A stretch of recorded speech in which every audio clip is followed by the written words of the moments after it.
Oh, it says we're live. Good morning, everybody. Welcome to the show, Iced Up Friday. Why is it Iced Up Friday? Because water's iced up 29 degrees. We're expecting it to get ice today, tonight, tomorrow, day tomorrow. Ugh, I'm ready for spring. Who's ready for spring? I'm ready for spring. Hey, good morning to two people that's in the watching. How's everybody doing on this fine and glorious morning? Please just make sure my comments are turned on. Yep, connected live chat. Oh, to the two that's watching this morning. Good morning. I hope you're staying warm and healthy. Uh, Come on, come on. I'm ready for spring, man. Uh, it's ridiculous, man. Ready, but it's winter time. What do you expect? Some people are supposed to get over a foot of snow. Can you believe that? We're supposed to get some snow, but we're gonna get some ice to go with it. Hey, Scotty. Good morning. You working today? Oh, one of the viewers left. Oh, I'm so sorry.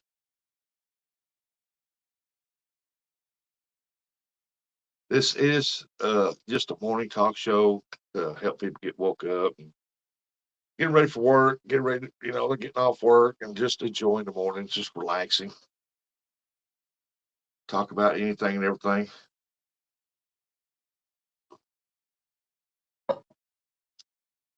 Ah, what's up, Scotty? Gotta get some people in here. Oh, look there, I got my prospecting.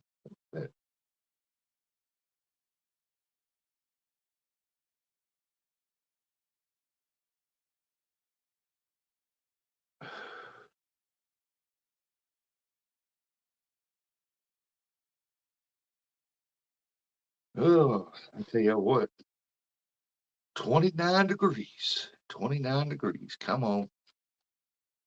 No more people than Scotty's up. Scotty must be getting ready to go to work, or he wouldn't be up this early.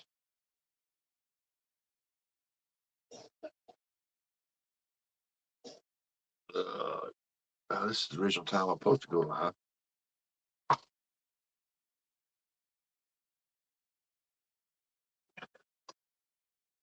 Hey, so got my coffee, sit back, relax.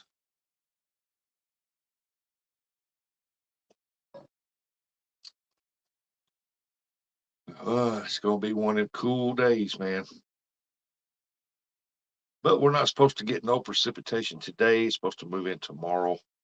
They're saying tomorrow afternoon into Sunday morning, overnight. So, and then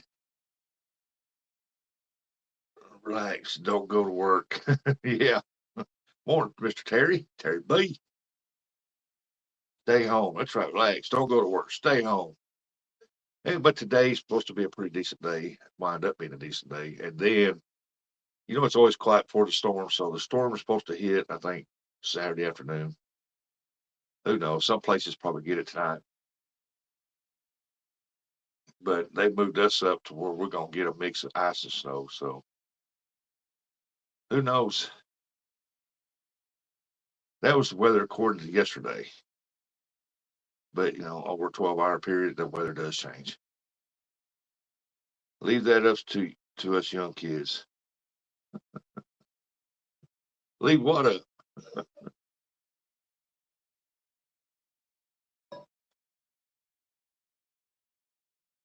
Visit Mr. Big Matt on his live. Do you know?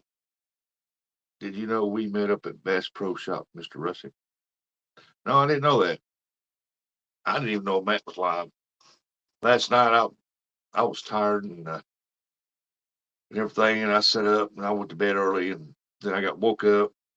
Had to go down to my daughter. She said her house was catching on fire, so I went down there. But she had the breaker turned off to a plug-in, and sure enough, the plug-in was melted. And I told her to leave it off, call the landlord tomorrow, and I sat there for a long time. Uh, hey, Nubby, good morning. Thanks for coming in my live here today, Nubby. Appreciate the jewels, buddy. So I sat down there for a long time, just keeping an eye on it, watching, and it was all cool when I left. So I told her, I said, call your landlord tomorrow morning and tell him to get down here and fix it. And she was lucky enough that we met up a few weeks ago. Awesome. So that she got lucky that one breaker just turns off whatever's on that wall from that part of the living room and to the kitchen outlet. And the light over the sink. That's the only outlet that I know turned off. I didn't check the refrigerator to make sure it was still running, but I'll have to let her know.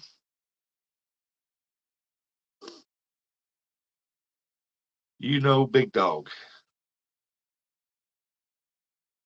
There's a lot of them out there think they're big dogs. Well, which one are you talking about?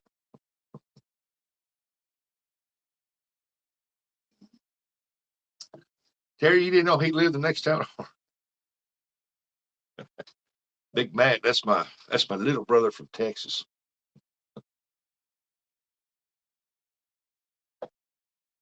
Hey, Susanna. How you doing, Susanna? Uh, but yeah, we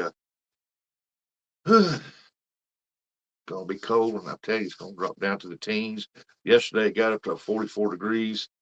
It was quite nice. Oh yeah, he's big boy. He's big boy. He's 6'9". He's big boy. uh, I would have stayed longer fishing yesterday because I knew the bite was probably going to pick up towards the afternoon part of it because it wasn't that great that first part of the morning. And but hey, I had to go pick up the grandbabies from school, drop them off at their mom's, and then come back and feed that beast outside because he won't come in the house. He can't. He'll come in the house. He'll stay probably 10 minutes, and he won't outside. He don't want to be in the house. And so I had to come back, water feed him, and then do my dishes and just relax the rest of the day. But we did manage to get one carp caught, so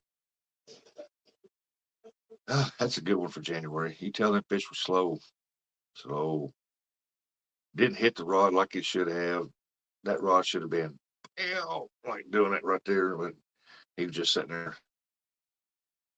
He didn't really want to move. It's cold. And when I grabbed that fish to show it, he was like a chunk of ice. I mean, he was cold.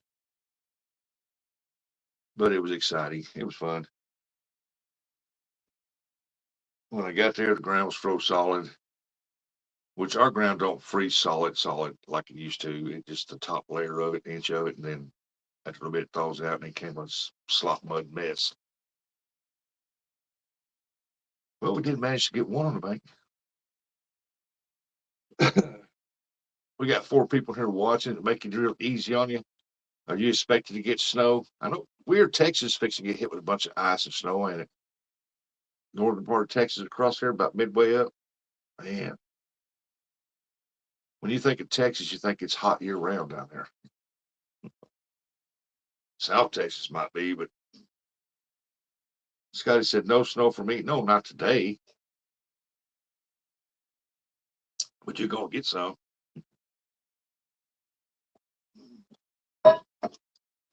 You working this weekend, Scotty?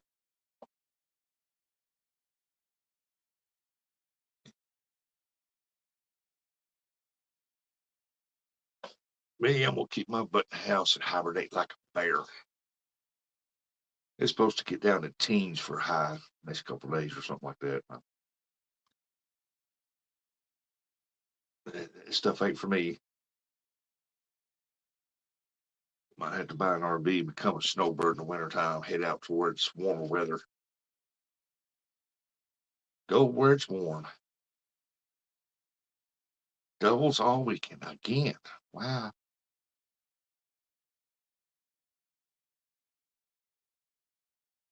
I know you said there wouldn't be no shows Sunday night for Sunday night bites because of uh you and Stacy both have to work.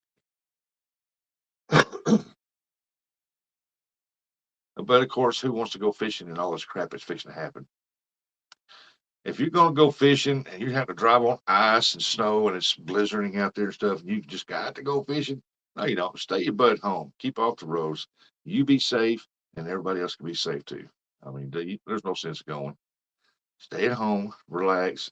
Weather clears up, ice thaw out, go fishing. You ain't got to go when there's a bunch of ice and stuff on the road and it's snowing real hard. No sense in it. You're putting your life in danger, and you're putting other people in danger. And if other people are driving, they're putting you in danger and themselves in danger. I mean, it makes no sense. So if you ain't got to get out in this crap, do not get out. I would have anywhere to fish anyways. I wouldn't have anywhere to fish anyway. Everything's frozen. Well, imagine.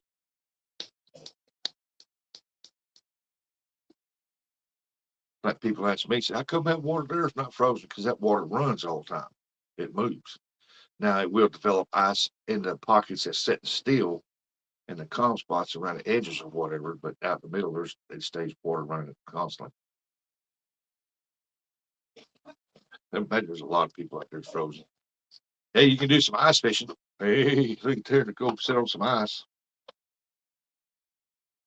I seen a video where a truck was pulling this little cabin thing, ice shanty or whatever you call it, out on the ice. The truck fell through. The only thing holding it up was the ice shanty on the back. It's warm 48 here this morning. Hey, Nubby, I seen where the western, was it the western part of North Carolina is supposed to get ice? Can you believe that? Get ice?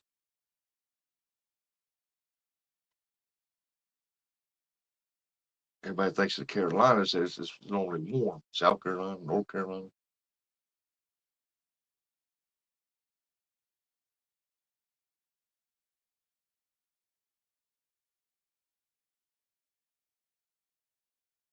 At least you got 48. Like I said, it's 29 here. When the sun pops up, it'll drop down to 27.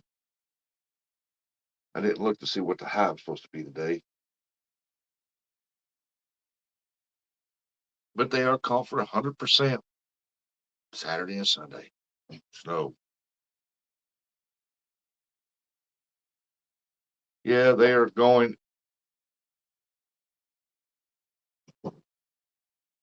MMS, get the crap end of the deal. I don't know what's MMS. Be mental syndrome. They're going MMS, get the crap end of the deal. 20 degrees feels like 7. You got 20 degrees 2 hours from me. Good night. That's 9 degree difference. I can't hear the wind blowing, but my front porch is right there, and I got wind chimes. I got 3 or 4 sets of wind chimes hanging off the front porch, and I can hear a couple of wind chimes moving. They're going to get the crap end of the deal. Oh yeah. Hey, look at that! Look out! Look out! That's Josie's spot. Josie J. Good morning. Move over, Scotty. That's Josie's spot.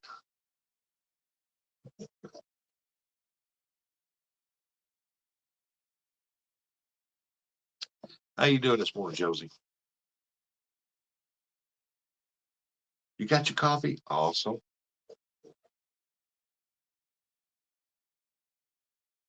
Uh, Josie, have you done deer hunting? I know you're in Fayetteville. Who cares if it's only Josie's spot? I'm gonna pull up a chair, sit down right next to her, and throw out over her line. I don't care.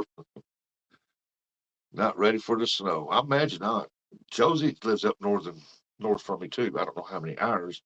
I think Scotty's like hour and a half, 2 hours from me or something like that. Uh, uh, I'd like to go up there fishing with Scotty and Josie one day. We all meet up to a certain spot and go fishing. I don't want to fish in that pond that's behind that factory there. I'd like to go somewhere and just actually fish part. You know what I mean? Uh, but hey, I'll go fishing wherever y'all want to meet up. It don't bother me none. Because if we go to that pond thing, Scotty, I'm bringing chicken liver. Uh, well, see, we can all meet up and go fishing. I could drive there 2 hours just as well as I can drive over to Kentucky 2 hours and fish.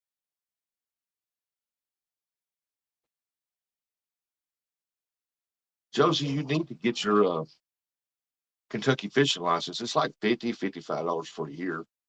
And I'm going to tell you, you're going to enjoy going over there. Come down with me and Scotty and catch some skipjack. And no, nasty butt licking chicken liver.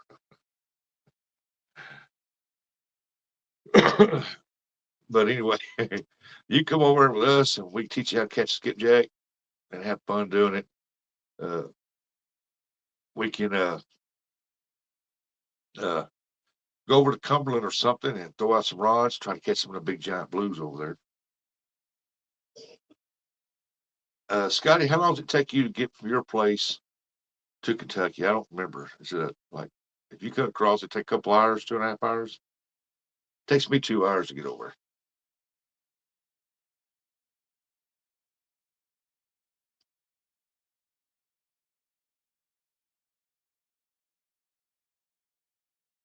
I love Kentucky. I mean, if I was younger and smarter when I was younger, I would have moved over there.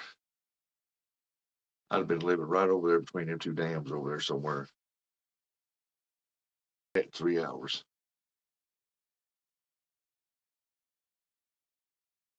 It's worth it. If you leave it early enough, you can get over there and you can make a good day out of it. I mean, I drove 3 hours one way to Pickwick, caught my limit on skipjack, turn around and drive 3 hours back. I mean, I had fun. 9 hours from me to Kentucky. 9 hours. Hey, I drove 9 hours to go fishing one time with John Order and Brokeback Bob and it was fun. Might something think about Nubby. Now, shoot, I'd leave here at 3 o'clock in the morning. I leave here right at 2:30, 3 o'clock, only 3 o'clock, and I'm sitting there by 5. I leave at 2 o'clock. I'm sitting there by 4. As when they're in that real good hit, you want to get there before everybody else does, because I don't care if it's 3 hours for daylight. You get down to look at that water. I can look at that water and tell where I want to fish at, and and then I don't throw till I see some good signs on that water.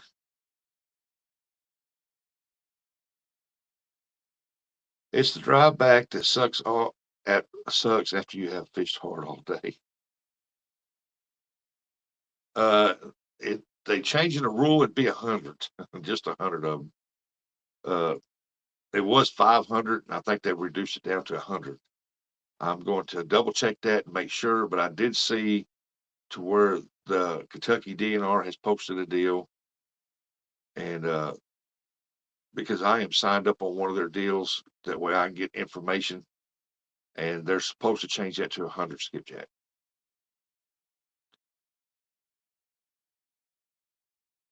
Now, when it comes to the day where I won't go back to Kentucky and fish, I'll unsign from their it's some kind of informative page. It's their web page or something like that, and I get notifications on them and stuff sent to me about what's going on.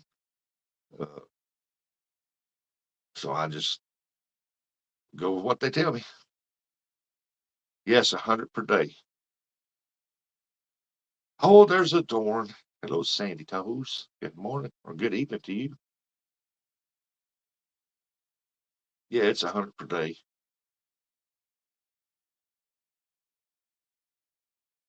See, if I go, I'm gonna take a couple people with me. That way, I can bring back at least 300 fish. 100 is more than enough for me. Yeah, Scotty. But you know that ain't gonna be the first trip you're gonna make over there.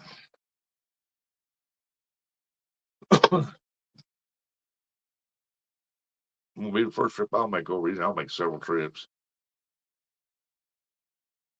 So if I go, I will make it a weekend trip and try to bring back all I can and freeze them. That's right. What you gotta do. That's it. I'll be to Kentucky several times. Everybody's been on me. well, not everybody, but there's been a lot of them that has been on me is how come I did not have that skipjack tournament this last year? A lot of things happened, a lot of things was going on, and so I didn't do it. Uh, I did not realize how many people actually like that, and so I might do the skipjack tournament again, and we'll see how it goes. It'll have to be most definitely. Uh, Man, it'd have to be on somebody else's channel that can have multiple people fishing on it because I'm not paying for that StreamYard to that much money just to have that one tournament. We don't have them in our waters here, but a bait shop ordered some last year, and I bought them from the bait store and caught a bunch of fish on them. Awesome.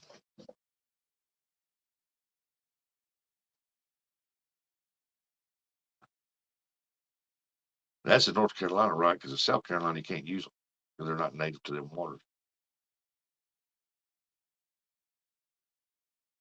But I don't know. I don't know. I'll probably take a poll on it one day when I have a live and see how many people would like to see the skipjack tournament again. And this is one to where uh, use what you normally fish with, one rod at a time. Be legal with your state's requirements. If your state only allows you to catch 50 skipjack people, that's fine. Keep your 50 big ones or 50 mediums or smalls or whatever you fish with, and you can just keep throwing them back and release them. I won't buy them from a bait store. They want way too much for them. Yeah, so yeah, they do. Man, when you buy from people selling them to the bait store, they got to make their money back plus. And the normal of it is that you want to, if you buy them for $3 a piece, you want to sell for 6. If you buy them for $5 a piece, you're gonna sell them for 10.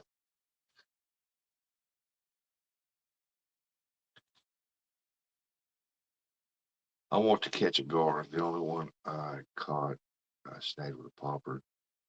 He was like 5 inches long. Yeah, you want to catch some gar? You come down here to this area, we'll put you on some gar. We'll get you some live minnows, let them float around there, and that gar come up and hit that dude. This is a big gar too. I don't know why you want to catch a gar for. I mean, it is a fish, but it's a nuisance fish. I mean,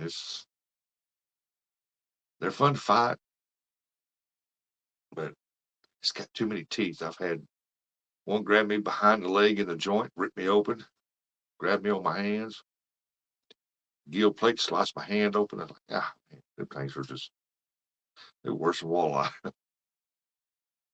I hooked them up here too, just they always get off the hook.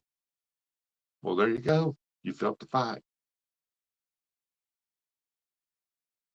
They were $8 here, each here.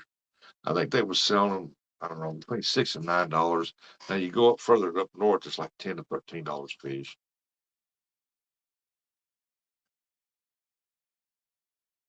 And that's what gets me. When I had my bait shop, I sold bait at a reasonable price. You're not going to get rich from selling a bait in bait shop. The bait that you sell in your bait shop is what brings people in, and then they buy sinkers, rods, reels, tackle. That's where you make your money. Uh, it's basically when you sell your bait, you use that to retackle your store, but you're not. They think they're going to make it get rich off of selling the bait. And there's no sense because I've seen people buy them for like $4.50 a fish. Bait stores up north, they'll get them for $4.50 a fish, and they'll turn around and put $13 on that one fish. I'm like, you're trying to get rich off that bait, and the bait is supposed to bring people in to get the bait plus get your tackle.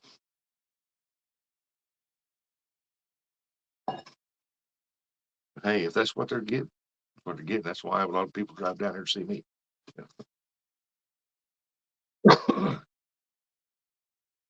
Hey, good morning, Ernie Brown. He sent me a thumbs up, but I'm not paying that big price. I invest a lot in it, going over there and getting them. Fuel costs, the bags, electricity to run the machine to bag them up, the electricity to keep the deep freezer full, going cold. And morning, Tim. I'll be right back. I gotta get me some more coffee.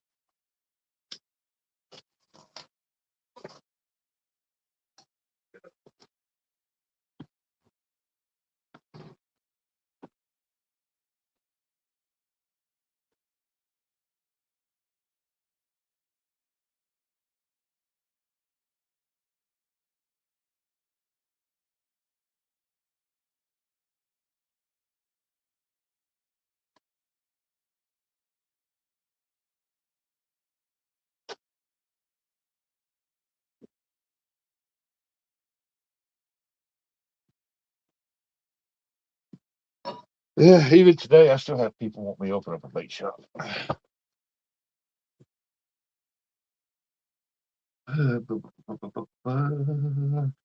Nobody said, but I would get 6 or 8 processes of bait, 6 to 8 pieces of bait off each one. Oh yeah, if you cut it right. I've took them great old big ones and cut my chunks and go back and cut the chunk in half and caught fish like that. Boom. Scotty said, I'll be going April, Josie, if you want to tag along. Yeah, me and Scotty's going to meet up over there. Anthony J. Oh, dude. He might show up. Come on, fish with us.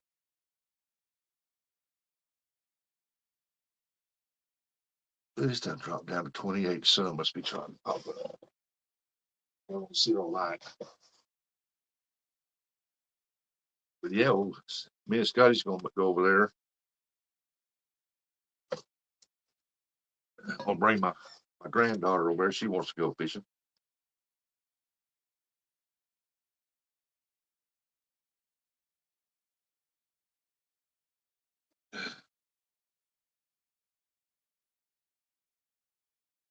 Josie, are you done hunting for the year? I think you still got some time for bow season.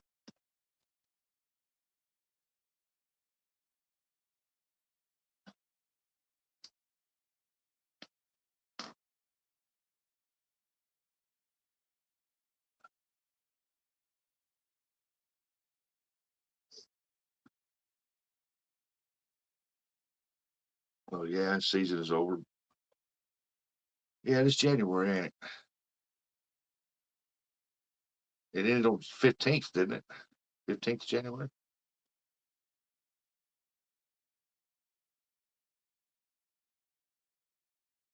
Hope you got your wood stacked. You're gonna need it. Need it.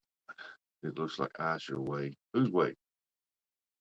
Yeah, okay, the 15th. I thought it was. I don't know why I was thinking it was the 14th or something.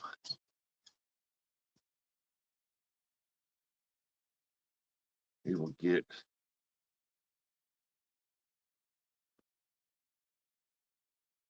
around 7:30. He'll get me there around 7:30. If you leave at 4 to get you around there 7:30.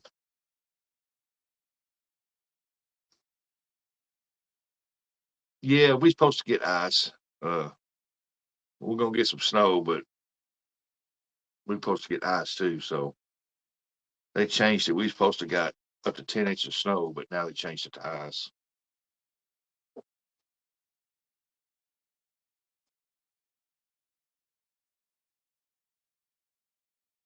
That southern wind kicks in and blows it up further. And they said uh well, I know that, Scotty. He'll stop and get gas and definitely breakfast. Well, yeah, early bird gets the worm, Josie. Uh I forgot what I was gonna say now.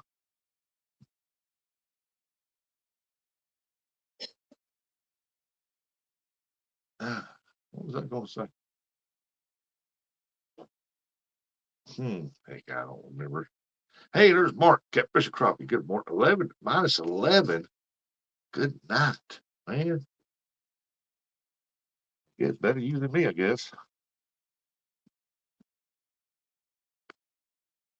Oh, hope you're staying warm. Hope pups are staying warm in the missus. But, I mean, that's all I can say about that.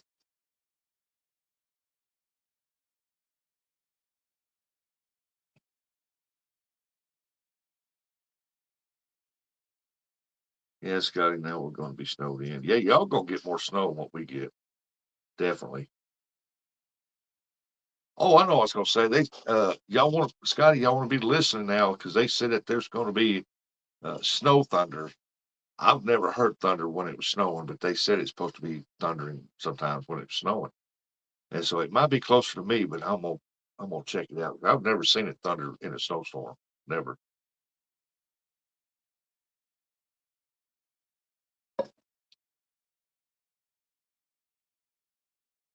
Thanks, Scotty. I can swing 4 a.m. You can leave at 3 o'clock. Josie, and meet me over there, and I'll put you in a good spot. We'll put Scotty there. We'll paint your spot on the rock, Josie's spot.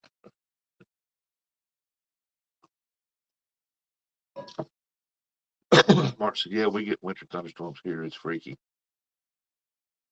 I lived in Missouri since 13. I've never heard it. Either that or I never paid much attention to it. Morning, Donald Knight. Hope you're doing well. Scotty can find the skips. Yeah, you caught a few skips here and there over there. Yep.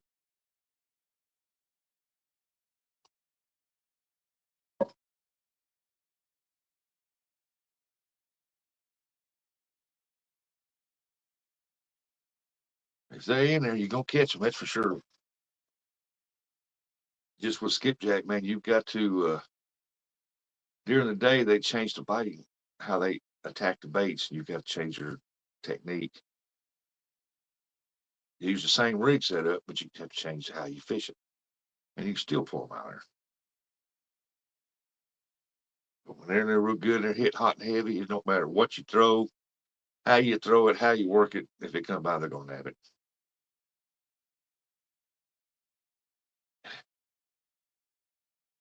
Josie, I hear anywhere from 8 to 18 inches of snow here, so we might get 3 inches. Hey, they said that it could drop up to 3 inches an hour, so you never know. Uh, all nights in the house.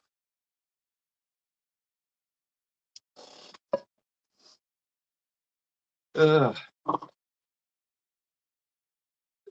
I'm going to try some new stuff for skips this year.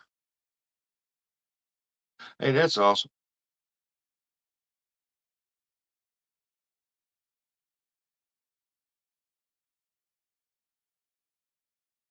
I might try something a little different. Uh, I don't think I got any in here. I'm supposed to, but it don't hold me to that. That I'm wanting to try. See, that's my gold vials. That's not it. I might not have any in here because they're. Oh yeah, here it is. Here's one. Here, Scotty, I'm gonna show you something. If I can get it out of this setup right here. It's got hooks on it. Ow, little bitty hook. And if I can get that out of there. Here we go. I don't know if y'all can see this or not. It's a little bitty thing because there's my finger for scale right there, the thumbnail, fingernail. Whoop, fingernail. I mean, it's little bitty. Whoop, there we go. It's a little bitty joker. It's got one hook here trailing on the back. It's got a little spoonbill on the front of it there. I'm going to try this on and bring a separate rod, and I'm going to try these on there, throw them out there, see if they'll hit that, because these travel, I think, about 3-4 feet under the water. So I'm going to try that. The only problem with that is trying to get all them hooks out of its mouth. So I'm going to try some of that this year, just to goof around. Since if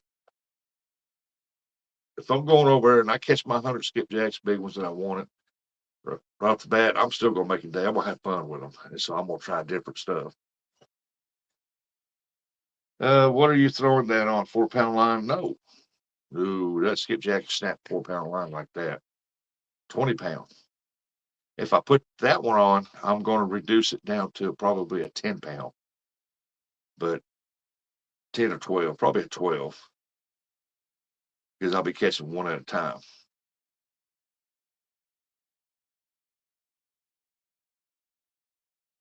I would too, Scotty. I'd try them out. Go over there, be serious, catch what you want, uh, get what you want to take home, and then have fun trying out different stuff. As long as you got them things under heavy ice, you'll be all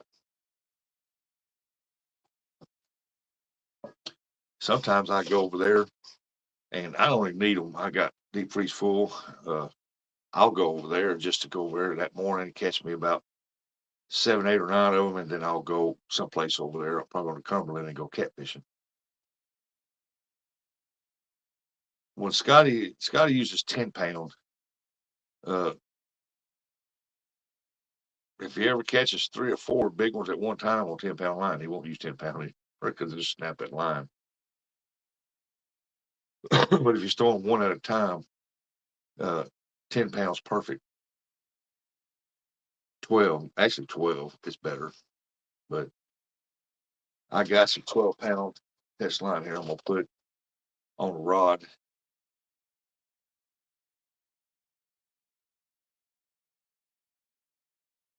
That they don't only use for bass fishing, but I'm gonna put it on there and just throw one lure at a time out there, just see what happens.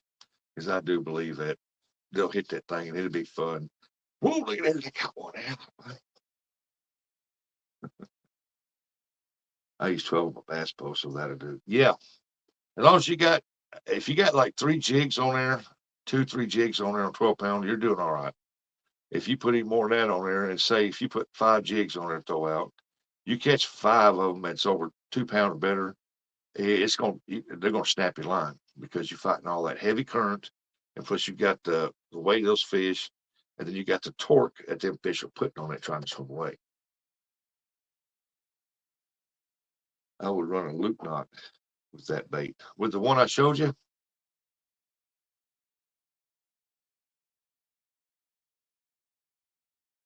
I run a different kind of knot on that bait. You really need to have a leader too, Josie. I don't have a leader. I tie everything directly to the line. I leave my little loops down where they hang down about that far. Hey, good morning, Coastal. Morning, Panda. Morning, Backlash.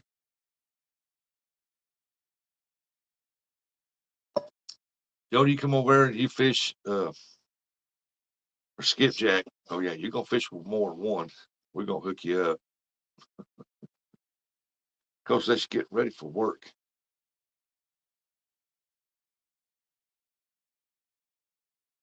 More action with the loop. Yep. Yep, because when you pull them up, they'll fall down like this. When you pull them up, they go like that, and then they'll come up there and grab that dude. See, I don't use swivels. I tried swivels one time on the end of my line and run a heavier leader line out there, but the heavier leader line don't mean crap. If you catch all of them, it'll snap it above the swivel. And when I tried to use it above the swivel, my baits would do that. And I didn't want that because it turned with the swivel. So I just string out about 7 foot of line and I start weeding that jigs on there, and then I make my loop and I just work it down and make them about 10 inches apart, 8 to 10 inches apart. And then I put them directly to the line so they're pulling on the line. Scotty does it a different way. Uh, that's just, and it works for him. It's like my brother, he could put 3 jigs on there and catches almost as many skipjacks as I can, putting 7 on the line. So,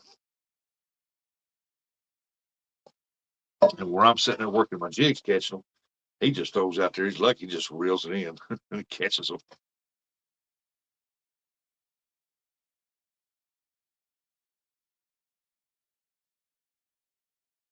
So, some works for some people, some others work for others. Me, I'm the type, I want multitudes. I want as many skipjacks I can get in a short period of time. And so I put like 6, 7 jigs on there. I used to fish with 9, but I put 6 or 7 on there now. I think I put 6 on it now. Just run 6, but I try to get as many caught at one time as I can. And there's tons of times I fill up every hook for them in. I have 6, 7 fish on at one time. Yep. Scotty, I've never seen Scotty fish with any more than 4. I've seen him put 2 on there and catch them. You put 2 on there and catch them. Because you got to have one in front of the other one.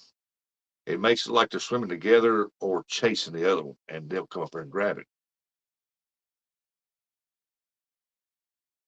Josie said, news lady just said -10 to -20 degrees. Yeah.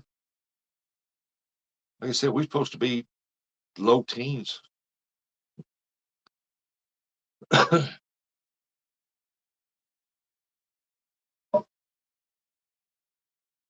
So I don't know how that's going to work out, but except for being real cold.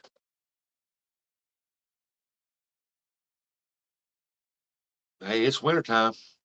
Anything can happen during the winter. One thing you can't say didn't happen.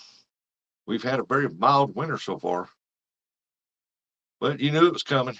I know it's coming because every February it gets bad here, snow and stuff. Scotty said, I've then caught skipjacks on 5 in swim baits. I've then caught skips on 5 in swimming baits. Oh, 5-inch swim baits. Yeah, big ones too, wasn't it? Little ones try to hit it, but the big ones more or less. I got you inch. I find I had to reread 3 times. Okay, let's load up and go south, y'all. Screw this. Everybody go buy an RV and a camper. Let's go snowbirding.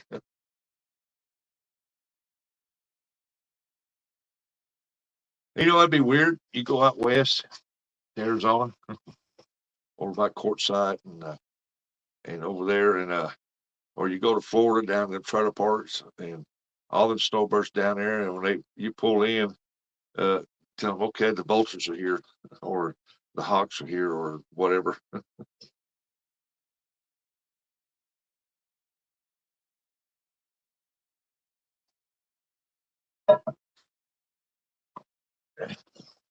The vultures are moving in. Get out of the way, snowbirds.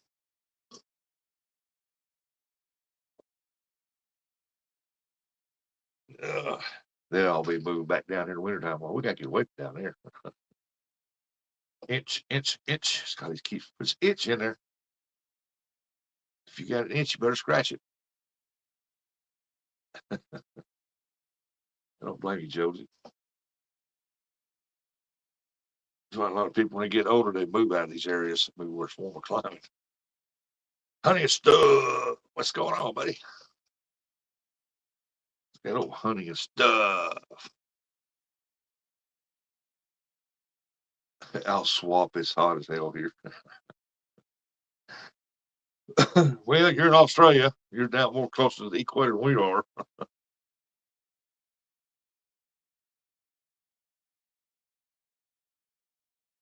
I watch Bogus Prospecting. He's in Australia and he lives down around Victoria's area or somewhere down there, I think. And he said, I got to get out here before noon. It's supposed to be over 120 degrees. Lord. Then you'll see him out there and it'd be like 70, 75 degrees. He's got a hoodie on. He's cold. Jeez, man.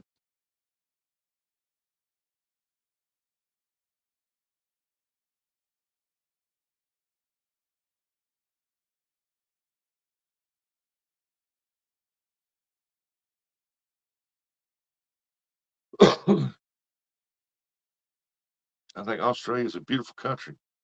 Dangerous, but very beautiful.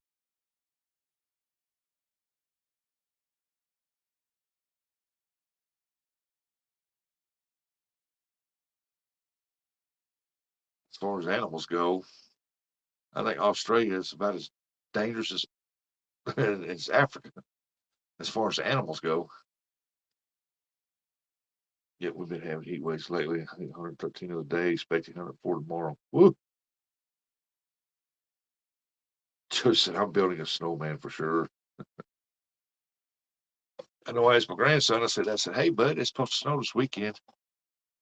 I'm going to stay in the house where it's warm. He goes, what? You can go outside in the snow? Well, you go help me build a snowman? He said, you got this, buddy. Means no, he's not going to help me.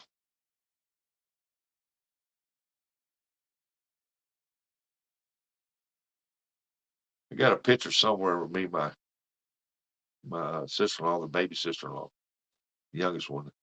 It snowed one time, and it got about 10, 11 inches of snow, and good packing snow. And me and her decided to go out. I was out there already, and then she thought I was building a snowman. She said, what are you doing? I said, I'm building a snow squirrel.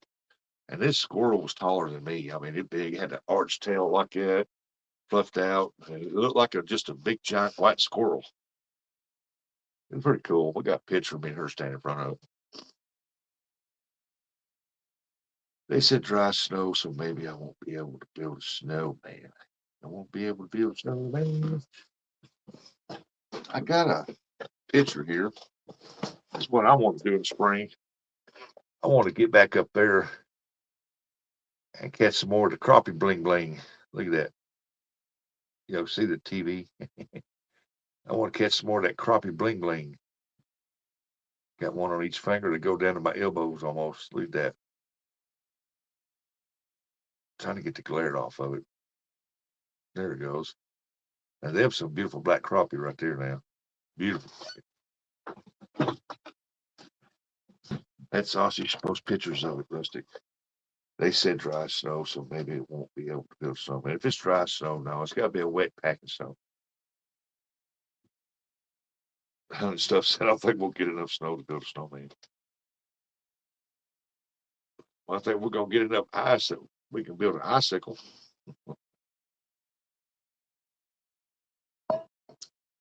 I had some, yeah, I'm going to do some crappie fishing this spring too. Just throw some water on it, Josie. That won't help. It turned it to ice. I'm gonna do that in the spring too. I'm gonna go up there and I gotta catch me some crappie, put some up for the winter, something to eat during the summer.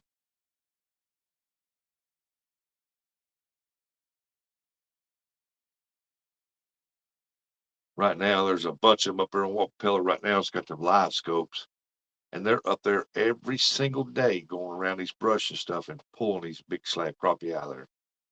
And you're allowed 15 big ones and 15 small ones under 9, or you can allow 30 of them under 9.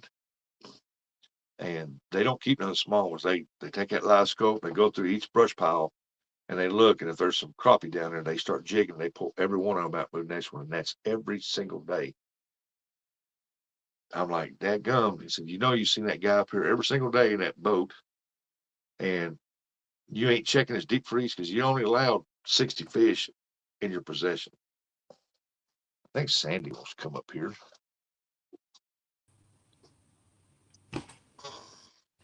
Thought I'd come up and say Go, hi for Sandy. like 20 minutes before I go to bed. Must not have my mic up or something. Can you hear me? Oh, now say something. Hello? Heard you that time. Heard me that time? Yep, I heard you that time.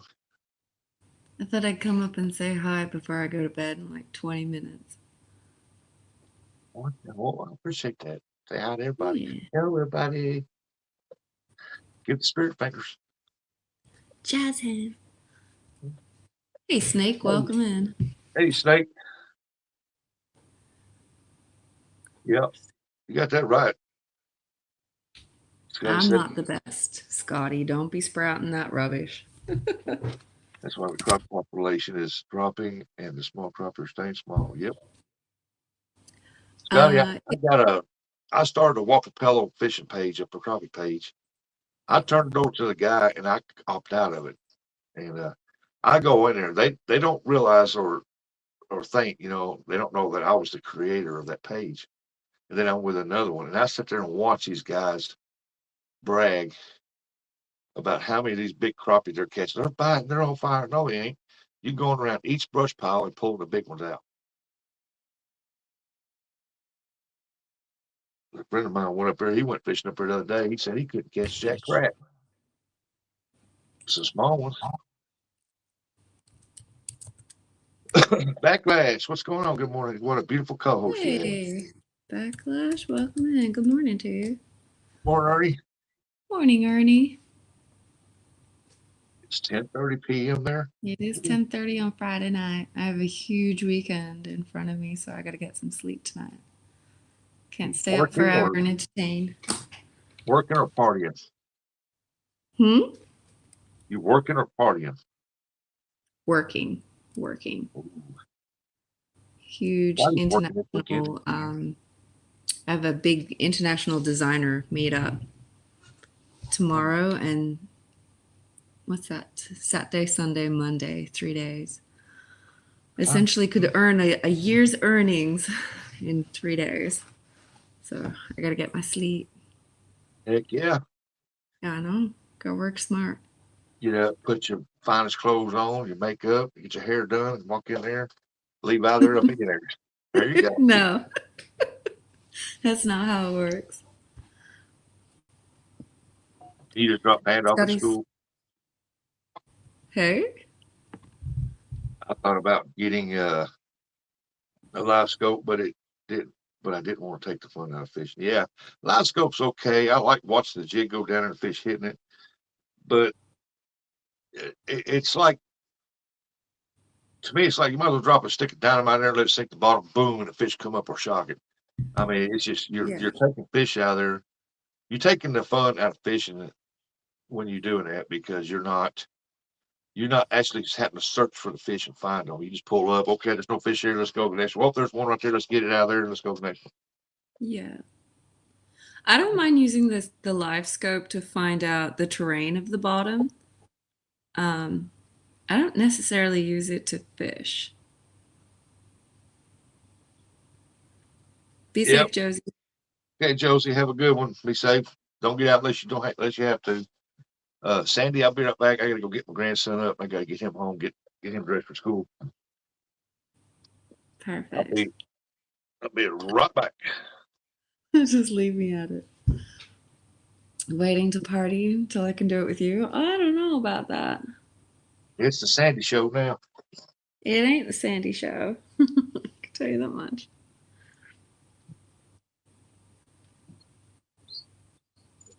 Sorry, I'm playing with my ear. I have a massive ear infection. I can't hear diddly squat.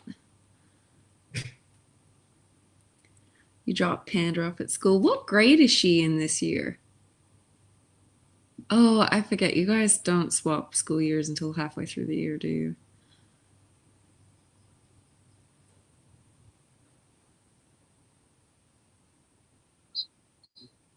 Yeah, it's like I went swimming in the pool with the kids, and then Josh, my eldest, my teenager, he picked me up and just like threw me in the pool, and I landed like literally just slapped on my side instead of like a back slap. And I've had water stuck in it. I've had antibiotics in my ear. I've got aqua ear, like swimmer's ear stuff. It clears up, and then in about an hour or so, it'll block back up. It's driving me nuts. Probably have to go to the doctor next week. Oh, don't say that. No, I suck at being on my own. Me and Coastal are going to party hard. We are going to need bail money. We are going to need an alibi. We're going to need a rescue pickup. Me and Coastal are going to go nuts. It's going to be fun. She's still in second grade until June. Okay. Because I know Panda and Odette are really close. Because Odette's in grade 3 this year. She starts on Tuesday. Tuesday she starts grade 3. So I know she's only just slightly ahead of Panda. Hush it, Scotty. You're going to need bail money. You're going to need bail money for me and Coastal. Because you'll be bailing us out. You don't need bail money for it. Coastal gonna whoop you. No, me and Coastal are going to get on the party together one day. Oh, And I was just saying to Backlash, he's going to need bail money, an alibi, a getaway car, and a driver. and a driver. See, you're already equipped to save your wife and me from whatever trouble we rustle up. You're already equipped to rescue. It's perfect. Gosh, it's Well, get her dark in done, here. boy.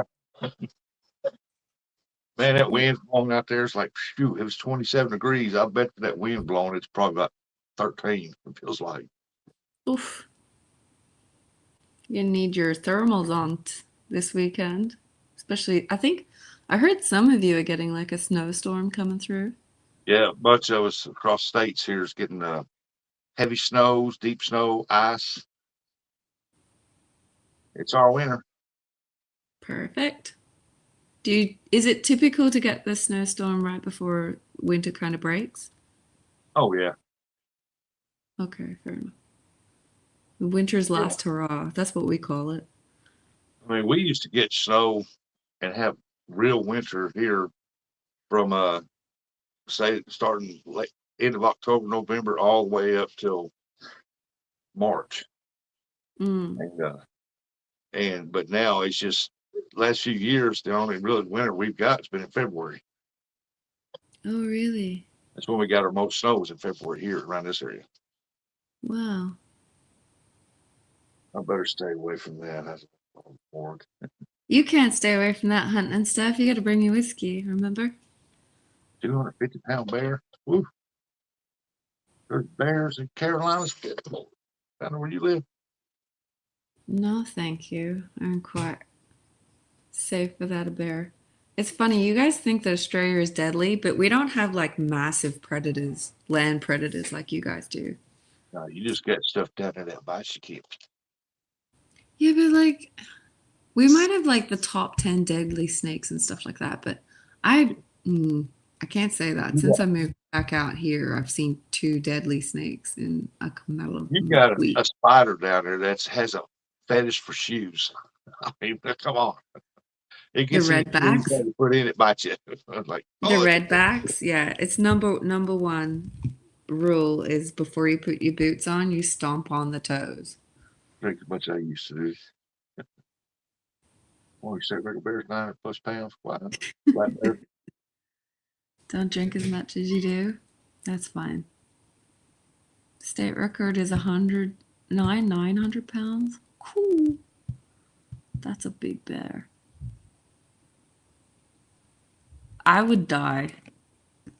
I can't run that fast. You ain't got to run that fast. You just got to outrun the person you're with. And knowing my luck, I would panic and trip over my own feet. So running faster than the person I'm with doesn't help me at all. I'd be like, look at that, some air, let me fall over it. And they would Like just they keep say, running. don't climb a tree if a bear's after you because he'll climb right up there and get you. What you're going to do is keep the tree between you and him. It'd I be can my run luck. around I'd go around one side and he'll fake out, come around this. I can run around trees. That's perfect for me. I learned how to run around things by antagonizing my brother and trying to get away. He was lightning fast. First thing to do is put some furniture between you and him. Uh, Nine me, and my, times out of 10, it was because I tricked him into hurting himself. me and my brothers they'd get so mad at me because when they get mad at me, they try to attack me, won't try to beat me up or whatever. And I'm like, way taller than they are, got long arms. And so I'd hold it out at arm's length away. They're swinging, they can't hit me, and they just get madder and madder.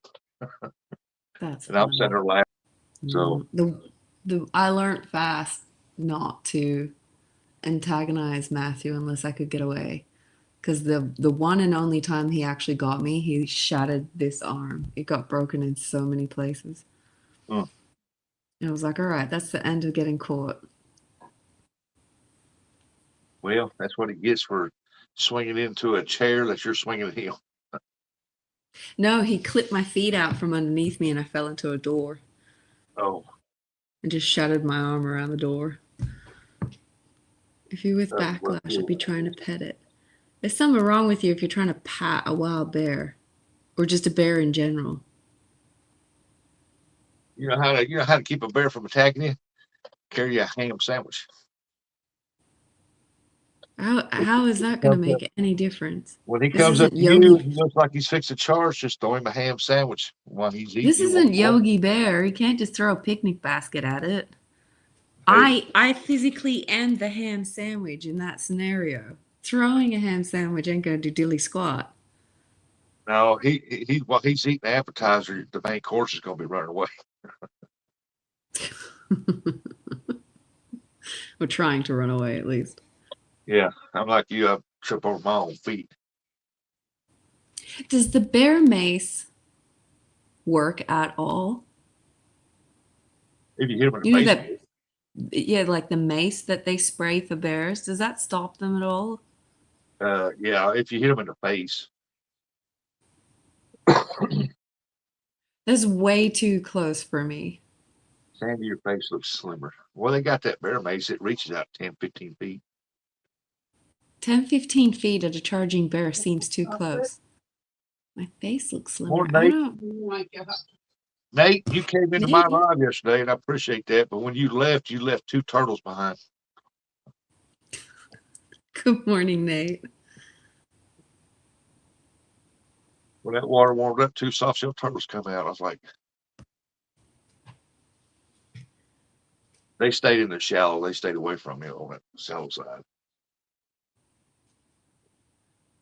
I don't know. Maybe I'm losing weight hunting and stuff. I ain't paying attention, to tell you the truth.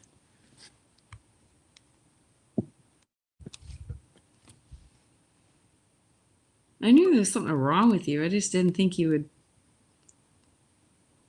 I didn't think you were worse than me. Oh, Backlash. oh, Because, like, Aussies want to pat everything. Oh, it's cute. Let me pick it up. oh, look, there's a koala with nails that long. Right? We're on Rustics Before Light instead of Cindy After Dark. Yeah, Cindy After Dark gets a little bit left field.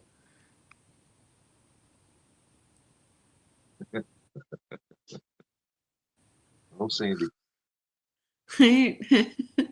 You keep your stuff to yourself, hunting and stuff. Don't you be getting me in trouble right now on Rustics. I ain't gonna get no trouble. Oh, just some of the stuff I say on Cindy's channel probably isn't appropriate for the morning show. It probably ain't nothing else 205. that she ain't said. No, we don't need to say it. Hey, Morning, 205. Dan. Happy Friday, he says. Happy Friday. Happy Friday to you. He said, You I'm behave for a for change. change. Well, I stop now. Yeah, you get me in trouble hunting and stuff. There's gonna be repercussions. They'll be delayed, but there'll be repercussions.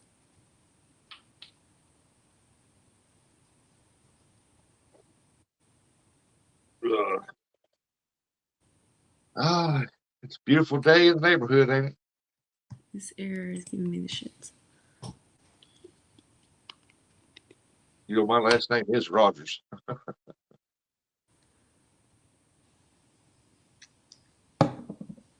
Do any of you keep up the fishing during the winter? Morning, Jody. Do what? Like, I know a lot of you stop fishing during the winter. Oh, that stinks like crap. Yeah, a lot of them do. A lot of them don't. Morning, Jody. You know, they got to keep that content up. Uh, like I told him earlier, I mean, it's not worth it to get out there driving on that ice and stuff to go fishing just to do content on YouTube. It's not worth it. Rather Oh be no. safe than sorry. Supposed to be 10 degrees for a high here today. 100% yeah. Yep, she be hot. Yeah, Scotty, that's the problem is finding open water.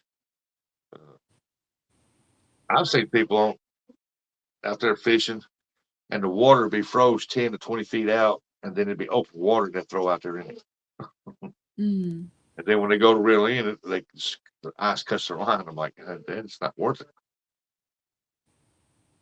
Would you? Yeah, I'll go. Like a bunch of us will go when it's decent weather. If it's decent weather and you got open water, uh, it'd go like When you yesterday. say it cuts your line, are you talking about braid or are you just talking about mono? Mono, ice will cut that mono pretty quick. Yeah. Would you switch to braid? It'd probably cut braid too. I don't fish in ice water, so I've never fished in the ice. That's why I'm curious. there's Uncle Lou. He said bare ass. It's true. Some Mr. last two Lou, guy good fishing for I think morning. Burbot, and he was throwing over some ice, and ice come by, and he was reeling it up, and he cut his line.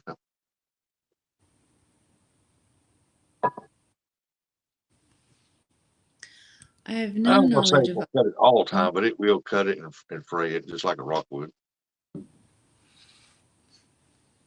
Good morning to Miss Mindy. I know she's there too, somewhere.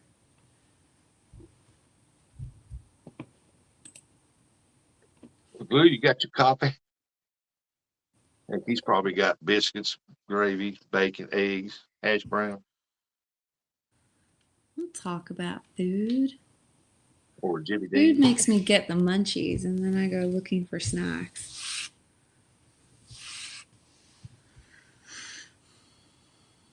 All right, I got to take the boy home. He just lives right there on this next street, and I'll be right back, Sandy. It's turning back into the Sandy Show. Yeah, Perfect. it's the Sandy show. Well, let's go. Just coffee, trying to warm up. I thought you liked the winter time, Mr. Lou.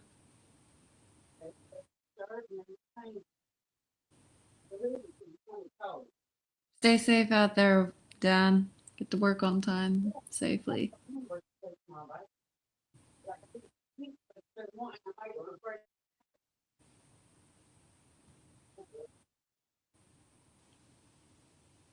I am curious about the ice fishing, though. I have no idea about how it works, what type of line you use, what you're even fishing for. You don't like a negative 39 wind chill? It's not that bad, Mr. Lou. It'll only make you. It's just crispy. What's your problem?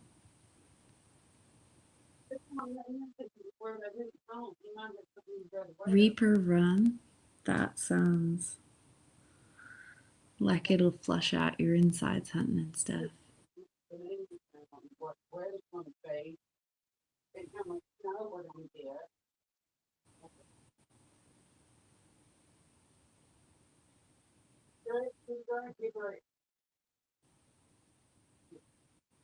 Good morning, Virginia Bushcrafter. Welcome in. Would you say mono or braided? It's the luck of the draw.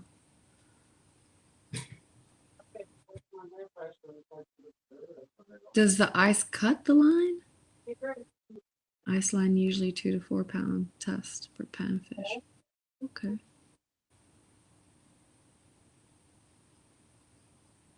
Like I said, I'm completely without knowledge when it comes to ice fishing. They eat those really hot. I know they eat them, but making that into a liqueur even,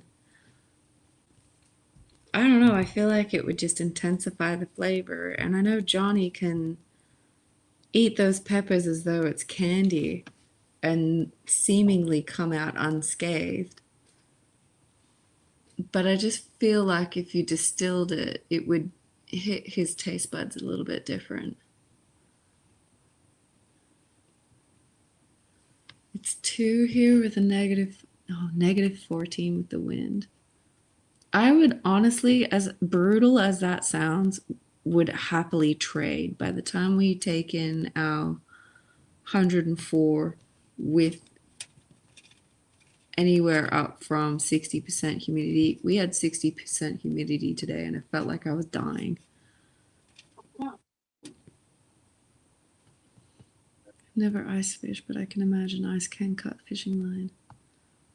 I mean, out of everybody I've watched ice fish, it hasn't happened, but I'm assuming too that it does happen.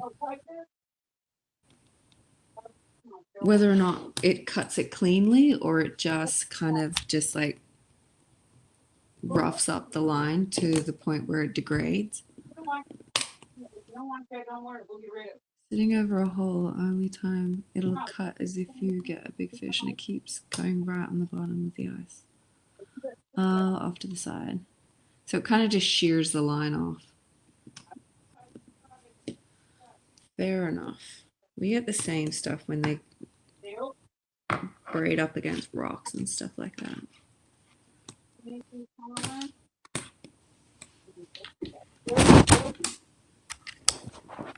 Hey, staying there. Feels like -5. I mean, I've got a sweater on, so I don't 100%. What's the temperature? It's still warm. It's just cool enough that I can wear the sweater now. Why is my phone so damn bright? Feels like 28 degrees. How much is that?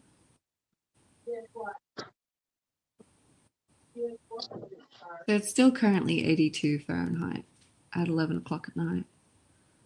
And I have a sweater on. It shows you how cool it feels compared to the daytime.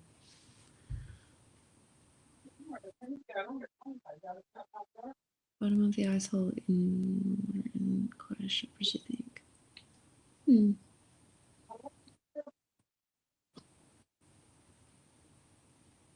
So does it just like rough up the line and just kind of like makes the line weak until it snaps? Or morning, Eddie, welcome in. Rustic will be back. He is just taking his grandson home.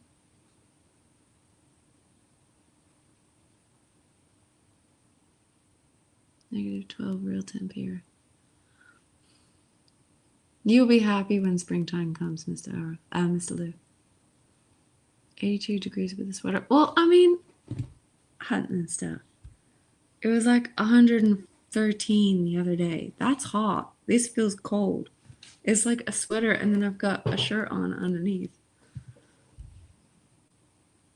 This feels cold.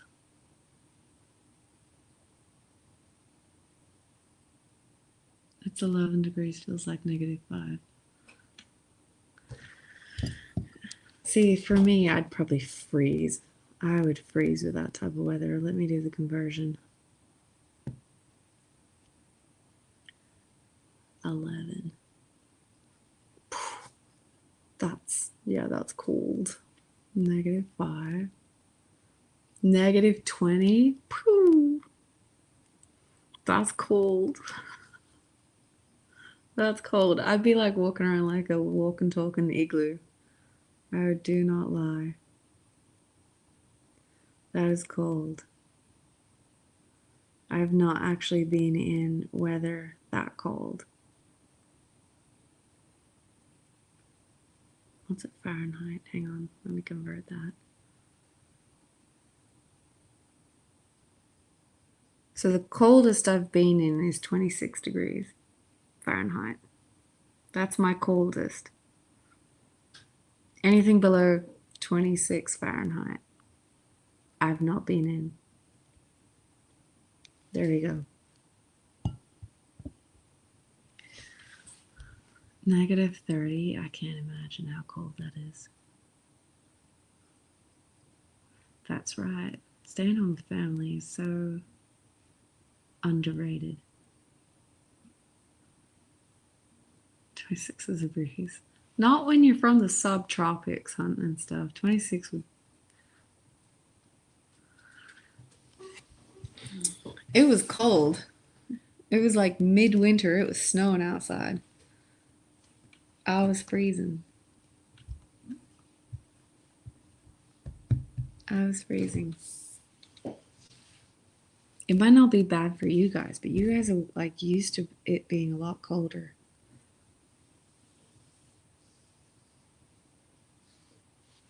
115. Ooh. That's close to Australian temps. That's close. 46. Ooh, yeah, that's getting up there. That's hot. That is hot. I think, let me convert this. What were we? 48? We were at 118. I know the town over us has the record at 52. 125. So my highest is 118, and the town that was next door over to us was at 125. That's hot. That is hot, hot. I will take 3 days for the cold over the snow and ice others are going to get. So you're just getting the chill, you're not getting the storm? Are you missing this snowstorm everyone's talking about, Mr. Lou?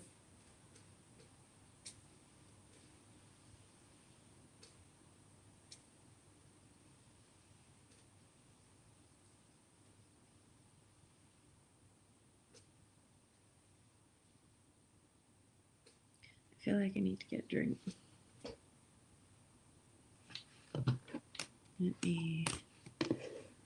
I will keep an eye on chat, but I'm going to stand up and get a drink.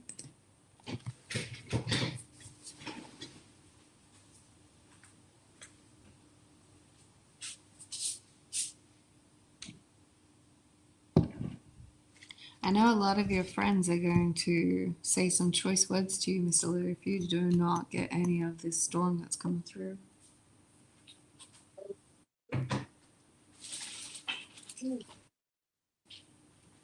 Holy smack, it's just cold out there.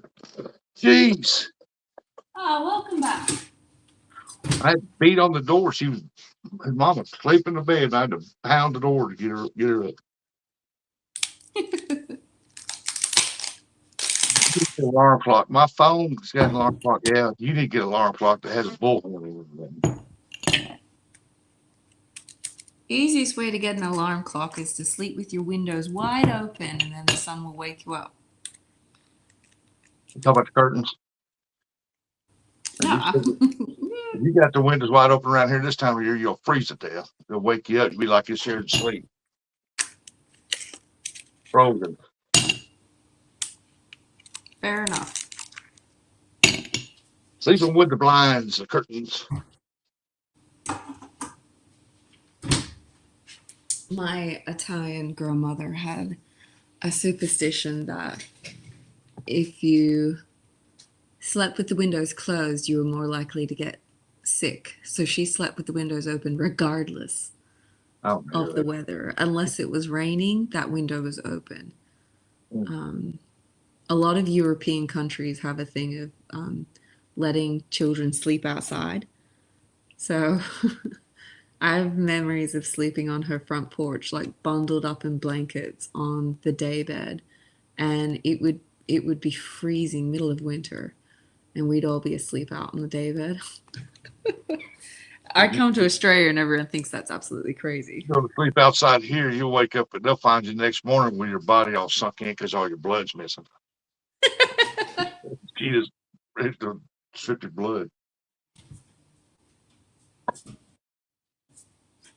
If it don't, they'll start calling you Mr. Bumpy or Mr. Itchy. Can't be that bad. Man, I tell you what, it's horrible out there cold. Yesterday I come home.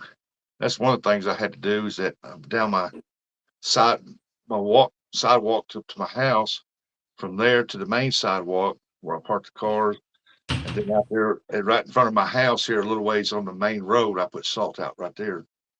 Mm-hmm. And that helps get hopefully that'll help. They asked me, "You don't put it on your driveway." I said, "Man, you seen what that salt does to concrete?" Yeah, it erodes. We'll Who start was I talking to today? I think Hey, it what's was up? Good morning. Morning Ed. Um, I think it was Buck Williams was talking about how he called it an electric shovel, and apparently it's like one of the mini snowblower things, and he just like scoops his driveway and it like blows it off to the side.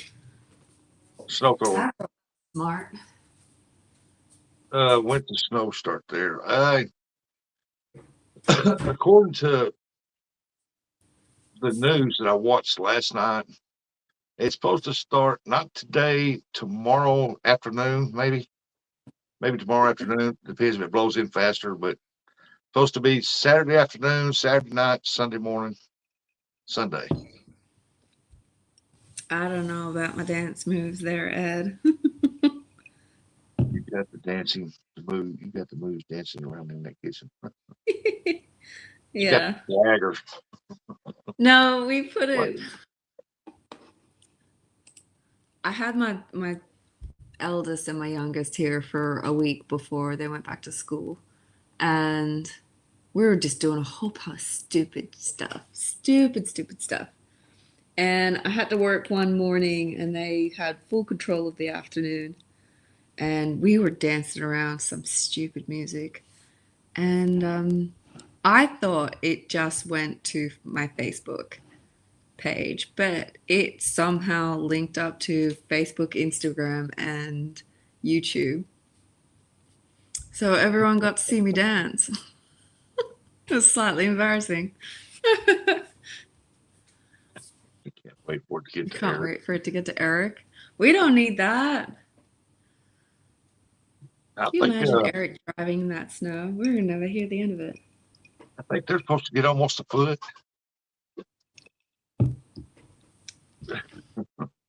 No, I did not. You can stop telling lies now, Ed. Well, Uncle Lou, Eric's always saying he wished Uncle Lou get all that snow, but so I won't blame him for telling him to let Eric get it all. Said, yeah, they bumped the winter storm warning up to me and Buggy this morning. Did they Yeah, I really? think y'all gonna get Oh no, buggy with oh, snow? I think we're That's gonna get hilarious. more ice than anything else.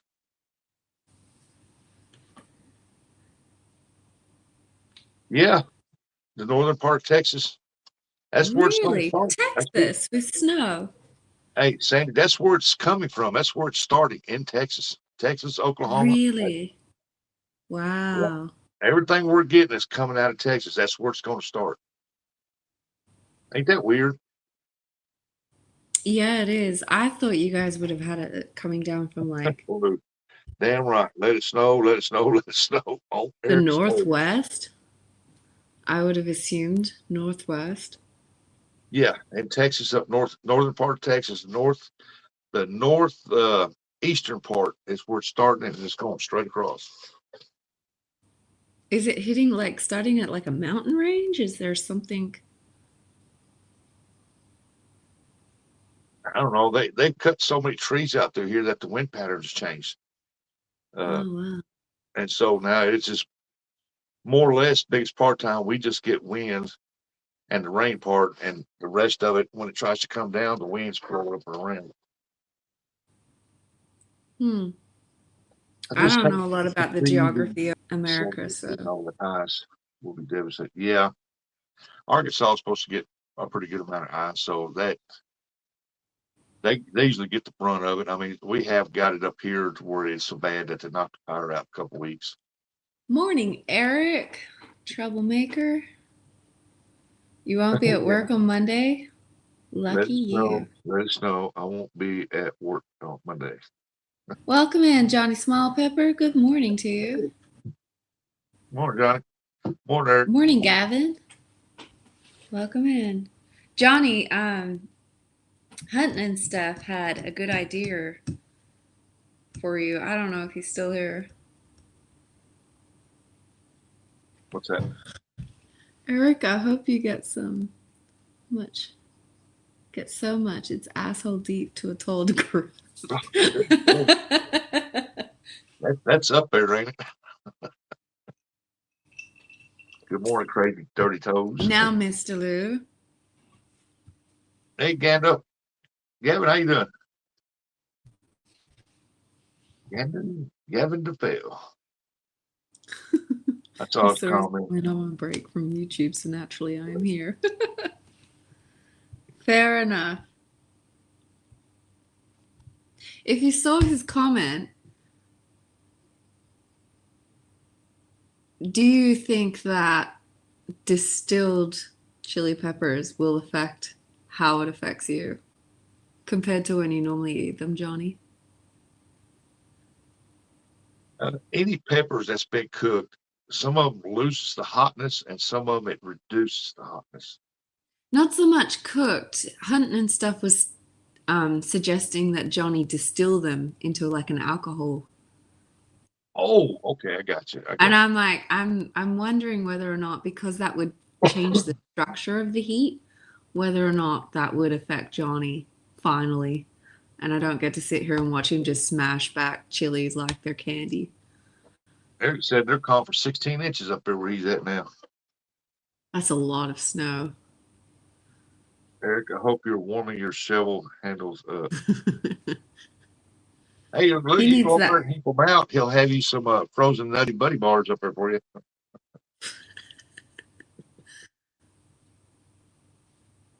It's already alcohol Reaper rum. Reaper rum.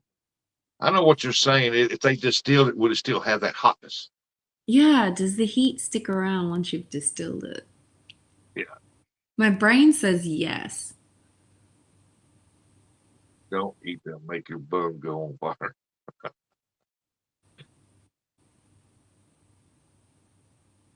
That helped me out.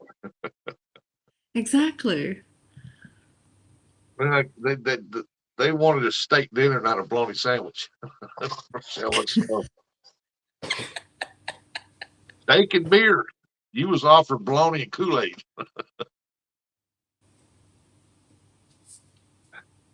You only owe them as much as they have given you, Mr. Lou. And if that means zero, then zero is zero. One, I caught one, Johnny. Just one. Yes, because the cat will be took out of the Taken pepper. out of the pepper. I imagined it would have been like, She's thinking like if the juice was in there, would it be hot with the juice? yeah, kind of just, I don't know. My brain sits there and goes, if you were able to transfer the heat, like whiskey gives you a bit of heat if you do it right. Honey Bud, give Chrissy a hug. That's why the moonshine is so hot when they make it out of peppers. Peppers. Hey, there's Brad. Tidal Wake. Hey, tidal weights, welcome in. Good morning. The Moonshiners did an episode on that. On peppers and moonshine. Well, my assumption then is if it works for moonshine, it'll work for any type of alcohol we try and make with it. Well, it's like Fireball. Yeah. I tried that one time, and that crap was hot. And they said it was because of all the peppermint that they put into that make it that hot. And it was hot, but I don't know anything about it. I tried it one time. I didn't like it, but it was hot. I don't mind a bit of heat. Sandy, Uncle Lou, Eric, Mr. Pepper. Would you want to be a pepper too? I suppose it depends on where it hits. Because there's some whiskeys I've had where it hits the sides and it's not so bad. And then there's others where it just hits right in the gills and it's full on fire and you're struggling to breathe. Damn, that's hot. It was the best one I've had for that. It when you drank it, you didn't feel the heat. The heat came in the aftertaste. Yeah. And then it was just like after you've already swallowed the liqueur down, it came out and it was just like, oh dang, like it just all your sinuses were clearing out. That's because it's all running here, dripping. Oh, she was hot. He said Fireball is candy. You gotta have flavor with that burn. Yeah, you do. Otherwise it's not worth it. It's just might as well just shot tequila while you're at it. I've tried peppermint schnapps. I've tried Fireball. I didn't like neither one of them, so I didn't mess with them. Now I got some cousins that live up north. They make some hillbilly moonshine. It'll knock you on your keister. I'll tell you that right now. My grandfather used to He make. made some candy apple moonshine, and man, it tasted just like candy apple. Yeah, that's the one my grandfather used to make. I said, The man, this tastes apple. pretty good, boy. I swung half that mason jar down, and it went 30 minutes later. I'm over there. I'm out like a light. Fireball's is trash. Granddad used to make the apple candy, and he used to make chocolate.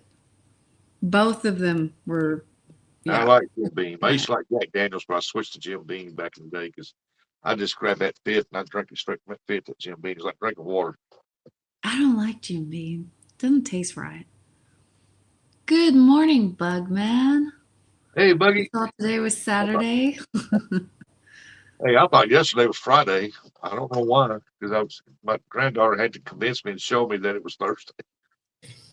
Thanks, I said, Johnny. guess what? Today is what? Friday. You have no school tomorrow. And they said, no, we got to go to school tomorrow. No, it's Friday. No, it's Thursday. Sandy, you look great, whatever you're doing, said uncreepily. You look happy. Yeah, I am. I am happy. Get me some more coffee. Ernie, if you were here, Hey, downstairs we've got a bottle of bourbon that's hey, Bushcracker. 128 proof. I would sit you down and give you a nice little neat Yeah. glass of that. You want to know about bourbons and scotches and stuff like that, you got to get a hold of Catfish and Crappie Mark. He knows. Oh, me and Mark talk whiskey. Me and Mark talk whiskey a lot. It's butt cold and the big snowstorm's coming. What do you think about Kentucky whiskey, lemon, lime, and honey? I can't say I'm not a big lemon fan, but if it's mixed with the lime, the honey, and the whiskey, it might not be too bad. What kind of bourbon? Oh, I swear to God, hunting and stuff. I sent you that picture. Let me find it.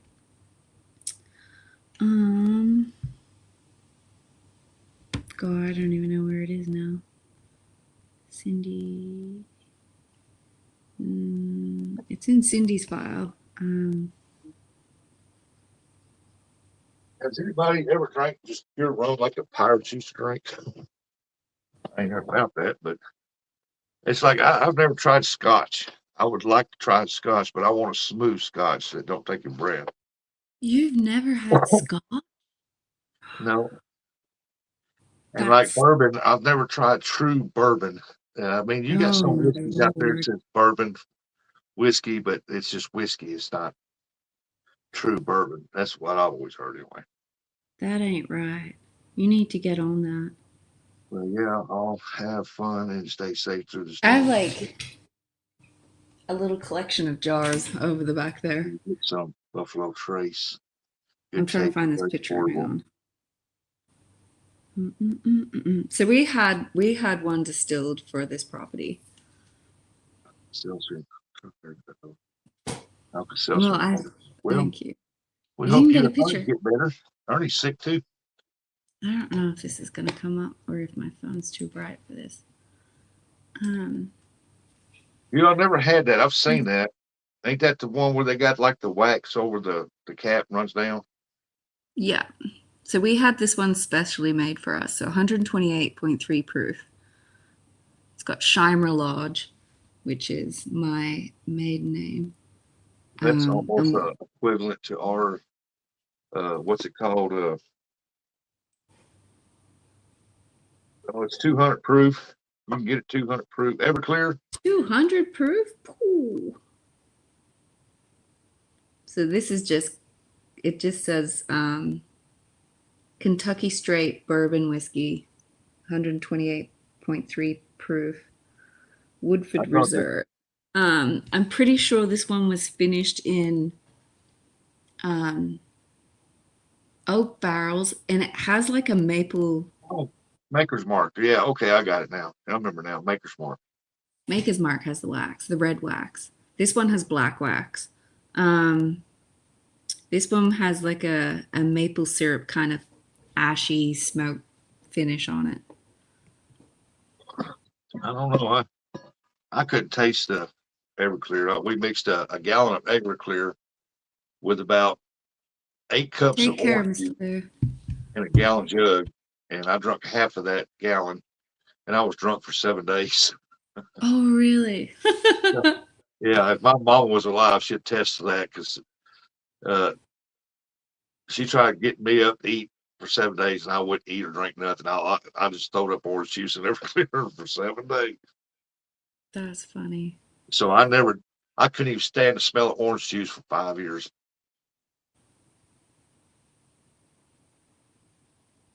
I don't Oh, know. Me and Hunt and stuff. now, I drank Crown Royal. We. We used to do shots of Everclear for fun. I forgot what you were drinking. I'm Hunting supposed and to be stuff. well or next month. Maker's Mm-mm-mm. Mark Let's is see if I can adequate, not find it. walk. It has 3 levels of quality blue. It's $50 shot in New York 20 years ago. I've been on New Hunting Year's and Eve a stuff. shot What in New did you York have? for $5. I cracked that open the same night Hunt and stuff had his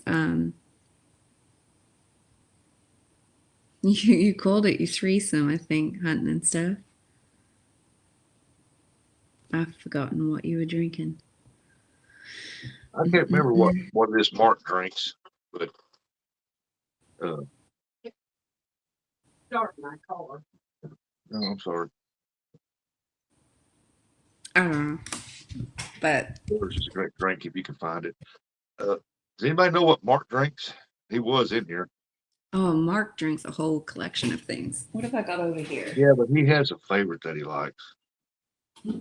I have a whole collection of empty bottles. Let me find out what I've been drinking I this don't drink last. no more, so we don't have that stuff here. And whenever my sister-in-law brings it in the house, I just pour all the crap out. No, I don't keep it. Me and Dad have kind of just been on like a Scotch whiskey kind of testing ground. This one is Oh, Greek. Elderflower. This one was nice. This one wasn't too bad. Single malt Scotch whiskey. That's a 12-year one. What does Scotch taste like? I've never had it. It's similar to bourbon. Depending on how it's made, it can be really, really smooth and not as sharp as bourbon, I feel. The good old Glenfiddich. Glenfiddich is a staple in our cupboards. This one was a nice one. This one I didn't like as much. Dad loved this one. The Lavin I, side. I always tried to find something that wouldn't take my breath after I took a swig of it.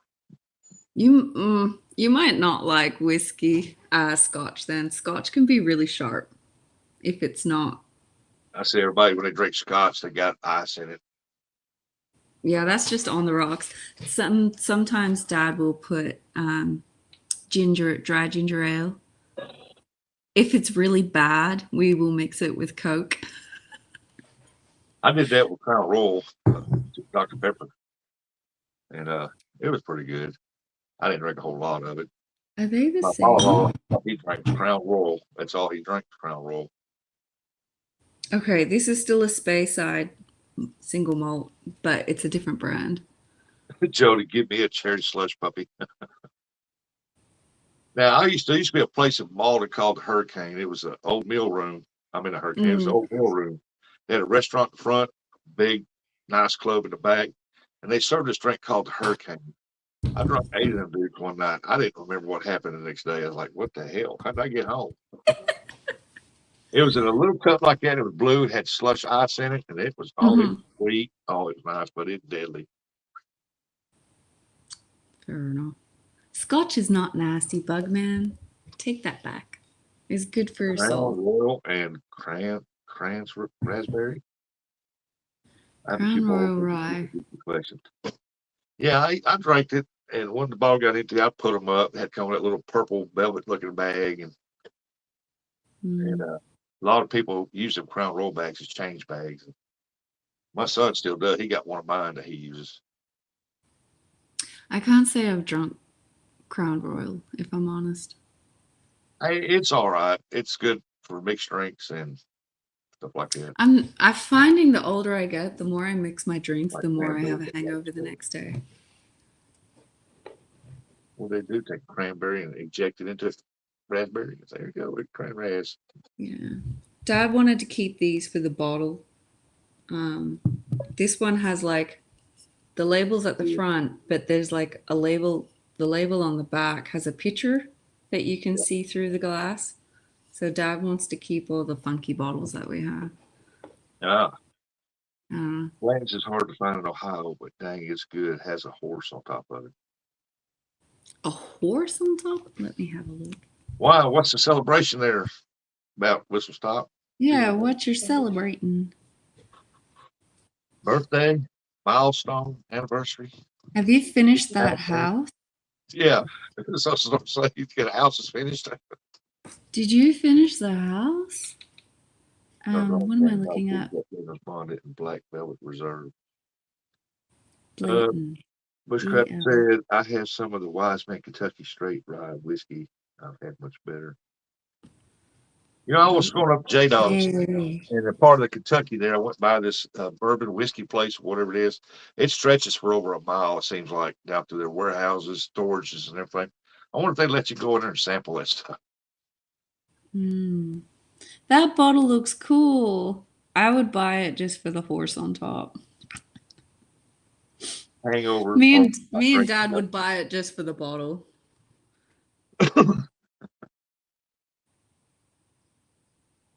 That Buggy is wants to know how cool. you been there, Brad. I wonder what the different labels mean. Oh, that's special reserve. Yeah. Yep. I'd buy it just for the bottle. I'm gonna screenshot that and send it to Dad. They talk about that moonshiner show. I used to watch that. They tried making that stuff they make that stuff with cherries, strawberries, apples, banana, whatever they can I get it. suppose you can make any type of flavor you like. Pendleton rye is the best rye. I guess I've never drunk rye. Rye whiskey can be really, really delicious. You've I was never had wrong, hangover Sandy. in your Knob life. Creek Jack Oh, yeah. Daniels bonded. Black. Knob Creek, hit and miss. Hit and miss with I've Knobs had Creek. several hangovers. The hangovers from not drinking enough. I found if I start the night on wine, I have to finish on wine. I can't do wine and then transfer to scotch. Sandy, you should remember what you don't. No, I've got too much going on to remember anything. 59th birthday starting Wednesday. Well, you drank a whole lot of Crown Royal. Hope you see 60. That's a lot of whiskey. Oof. Starting Wednesday? Well, happy early birthday. Happy birthday indeed.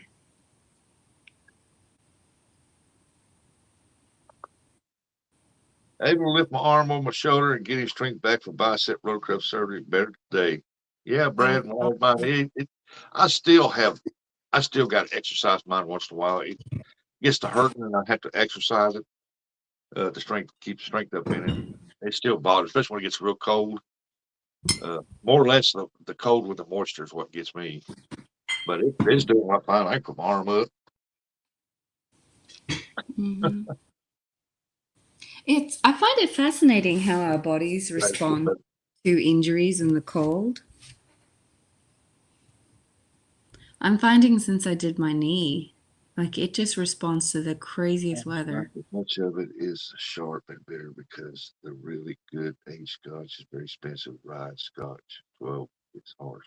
Ooh, It can be harsh, but when it's aged like scotch and it's aged in the right barrels, it smooths the rye out and So it's you not so can't buy bad. the $high scotch. Try it. I ain't gonna try it. But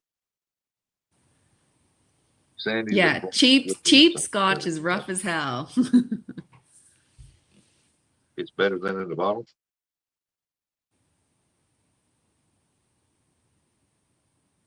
Oh yeah, my shoulder's doing real good. It's look, I've put it on the list to get when we next go to town. It's not that expensive actually, which is good. Uh, I'll show you something here.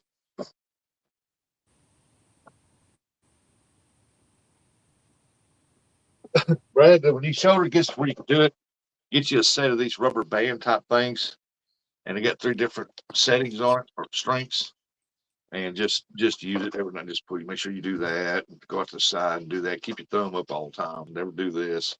Keep your thumb up and work it out, and it helps me out.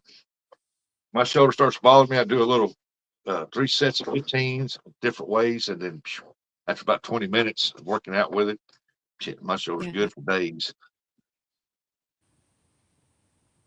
It really Agreed. bothers me when I'm out there if I'm catfishing and I'm throwing them rods out. You know what I mean? The bigger rods. It bothers it. This shoulder here, I was supposed to have surgery on, but it was nowhere near as bad as what this one was painful pain wise. I mean, this right here still gives me fits, but I can still move it.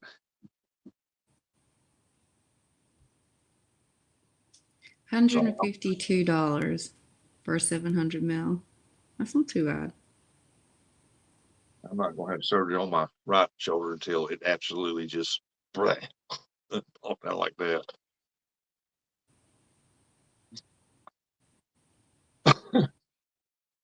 I didn't rehab my I'll left. go easy on your hunting and stuff. Use some use oak and wineberries.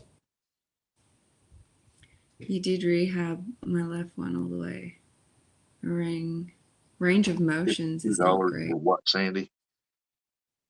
The Blaytons that Tidal Weights was recommending 152 for a 700 mil. That's not too bad. I've spent more for less. Had surgery on both knees for meniscus tears and surgery on both shoulders for a rotocup. Your toenails. Jeepers, what were you doing? Mine was torn so bad that even after surgery, they got it fixed, but it still took a little over a year for it finally to quit hurting all the way. Wow. Buggy just had knee surgery last year, I think. Yeah. Ernie had 2 knee surgeries. They had to anchor bicep and relocate it. Good lord, that sounds painful. Yeah. So that they didn't have to mess with my bicep. I didn't pull it out of place. But I tore the muscle away, rotor cuff muscle away. It was ripped almost all the way through. Uh, I tore 2 ligaments that's running down from my neck down into my shoulder, tore them in two. And he said it was a total mess in there. He told me, he said, it's a wonder I can still move my arm. Funny enough, outside of this arm and this collarbone, all my injuries are from the waist down. It's like I will take out a leg, no problems at all. Hey, you and Buggy have talked, Bushcrafter, you and Buggy can talk about racing bikes. He used to race bikes. Mm, That's right up his alley. You get him started on bikes, it'll be a couple hours later, you still talk about it. competitive swimming, jeepers. Yeah, that'll do it. Ryan Hall is the weatherman. I don't know which weather person Buggy was talking about. He said, why you should try to live I'm 500 glad you can breathe better there, Ernie. by yourself at 40 years old. Yep, that's true. Mine was a little torn. I knew it was. It it would have healed on its own if I'd let it, but I carried 3 bundles of shingles up a ladder to throw on my shed roof, and when I did, it tore it. I mean, just That'll do it. That'll do it. that's how mine got torn all the way. That's why I made that one fishing that last time on a boat, and I made that one video at the end of it. And told him, I said, "This is my fishing was done for the year." 80 proof Sandy will open you up some. Like I said, Ernie, if I could ship you some of that 128 proof, you'd be happy man. Proof Sandy open you up some.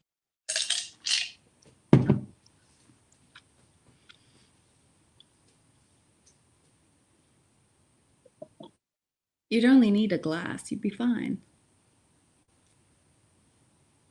What's that I song? can see clearly now the whiskey's gone. I never heard that one. I But believe it. I imagine there's one out there with it. If you shoot it like a shot with no ice, don't sip it, just whoosh. She'd open up your airways all right.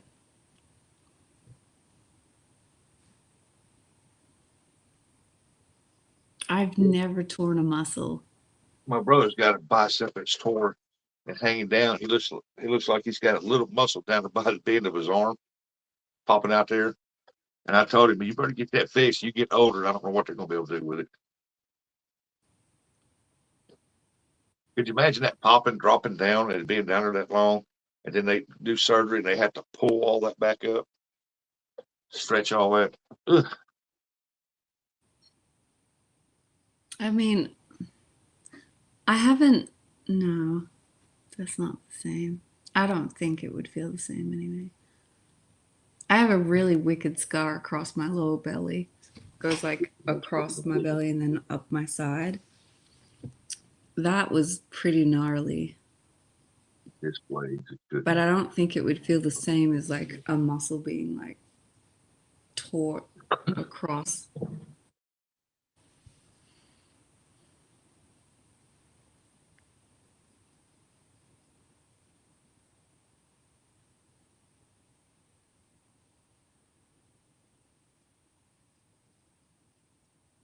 I never had any problems until I turned 50. When I started turning 50, everything started getting the dropsies. Get bad. Like, good Lord, I've done had, since I was 50, I probably done had 9 surgeries. I'm like, golly. You forgot to measure the scar. That's okay. They might not be able to stretch it back right. No, they might not be able to. It's bad. And it's been 2 years. He's still, I'm like, damn, you can't even put your arm out straight like you used to. That might be a lot of scar tissue that's preventing that too.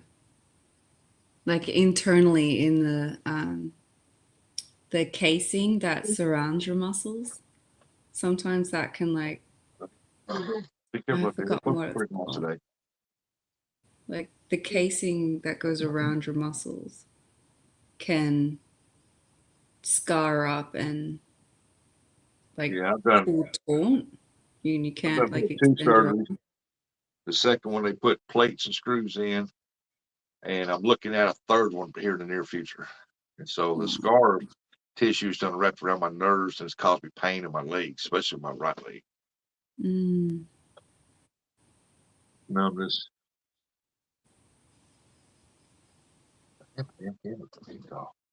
We'll get busy hunting and stuff. Daylight's burning. Go measure it now.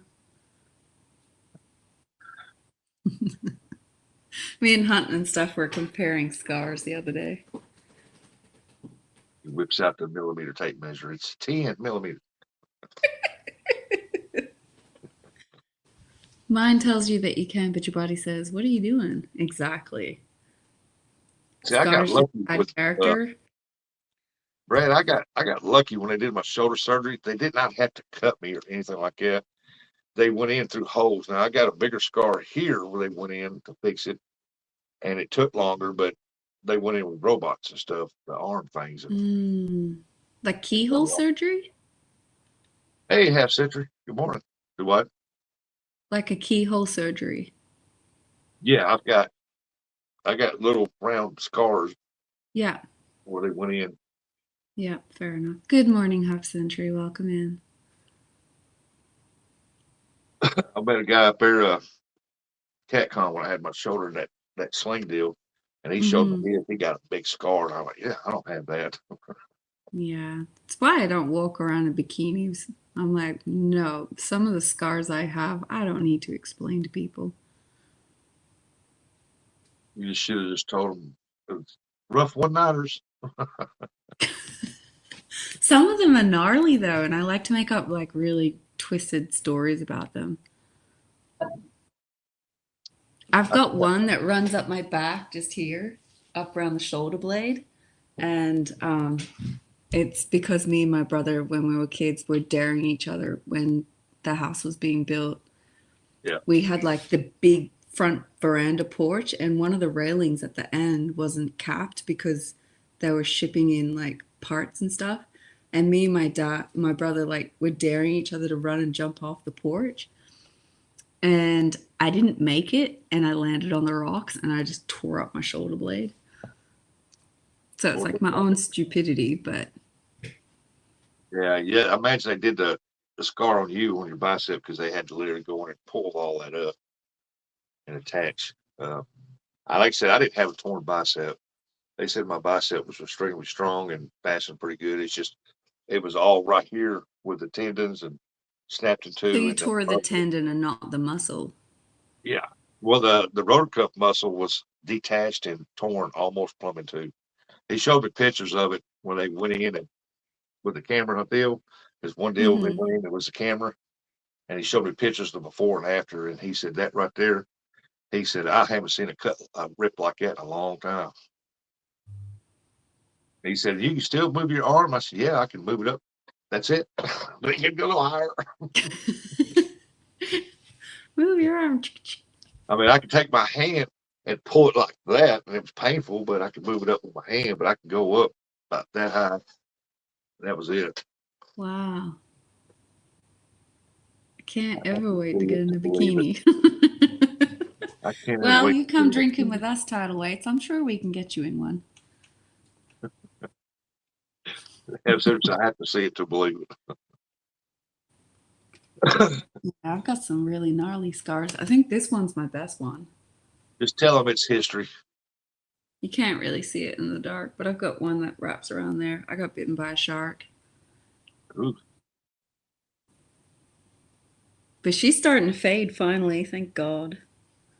But yeah, she's the gnarly one. The other gnarly one is the one I got last year um, on that coral shell just before I finished working for that research station. That one's gnarly. She didn't heal right.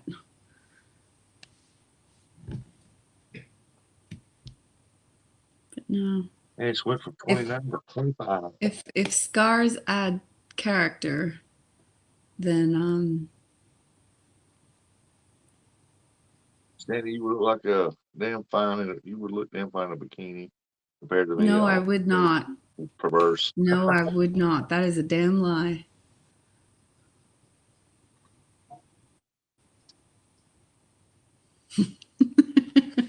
I don't care what you say. There are sometimes wearing a bikini is not appropriate anymore.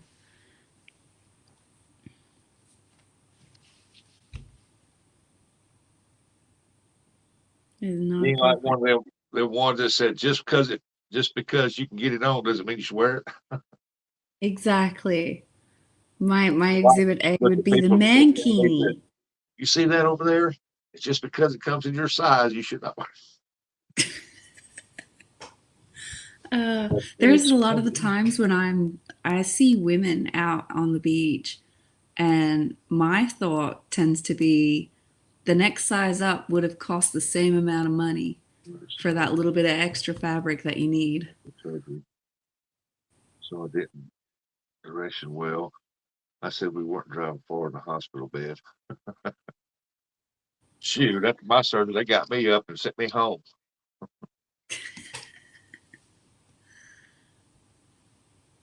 A lot of the times here, they try and get you up and walking about like hours after you come into the ward after recovery. I They suppose it depends on what type of surgery you've had, but they generally try and get you they up and move. They give me that. They put me back in the room. There was like 4 other people there. We was waiting. Since mine was so severe that the other ones, they put me in first. So they come in there and they give me that medication and that shot in my shoulder, the dead, all the way down where you can't feel nothing. Mm-hmm. And so I knew it was dead. So I had to hold my hand like it's here, and I had my arm pulled up like that across my chest. They Yeah. put me on that little table, and I had to get at a certain angle on it. And the nurse standing on my right side grabbed my arm, said, "You got to let go of that arm." And I said, "If I do, it's going to fall." And there was nobody on the left side. And so when she moved my hand away from my arm fell off the table. I said, "Oh my God, my arm fell off." And she went to panicking, leaning over, trying to grab my arm.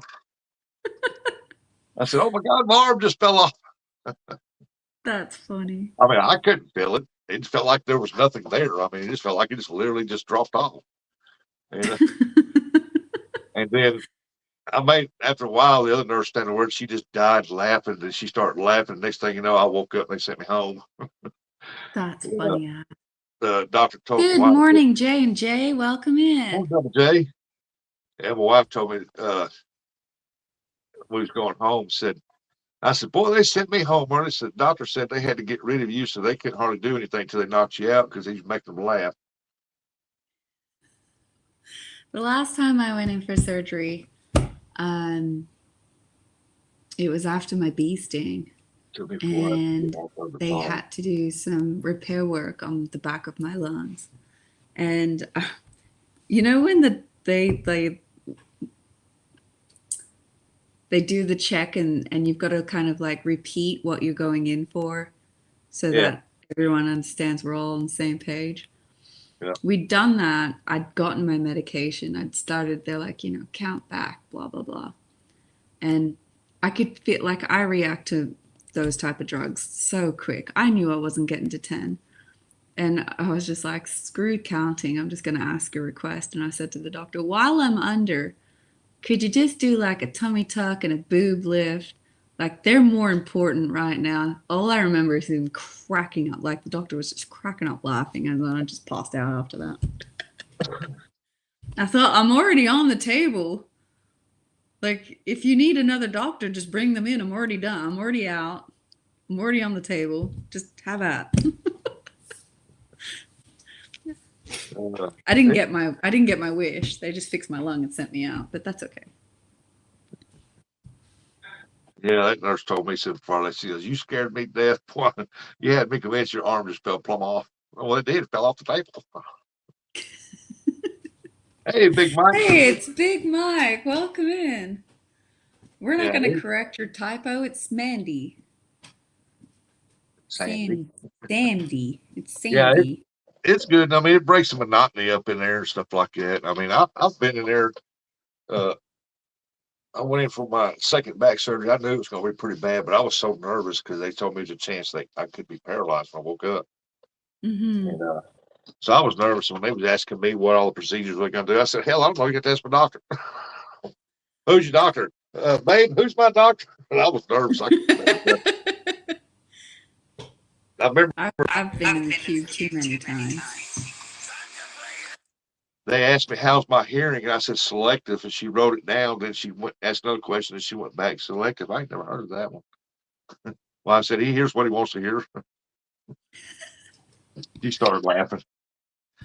Oh, we're not worried about it, Big Mike. I actually like the typos. The amount of different times people have written my name in is hilarious, and I love every single one of them. I woke up when they were trying to move me after the meds and moved myself and then flipped out. I'll take the kids to school. I'll take y'all with me. Yeah. I think the best time I woke up was after surgery, after a death.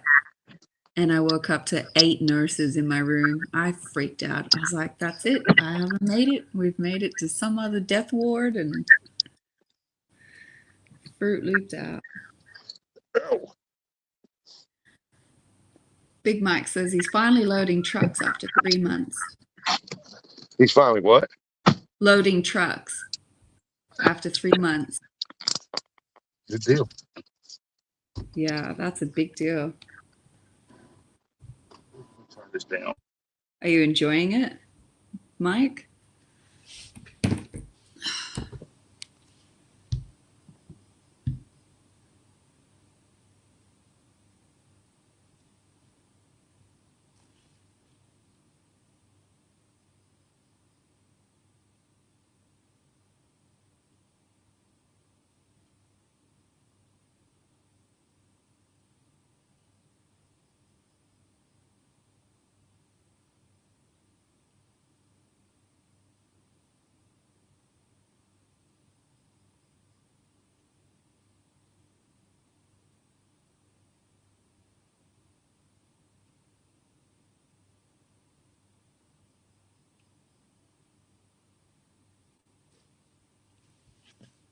Absolutely. Yeah.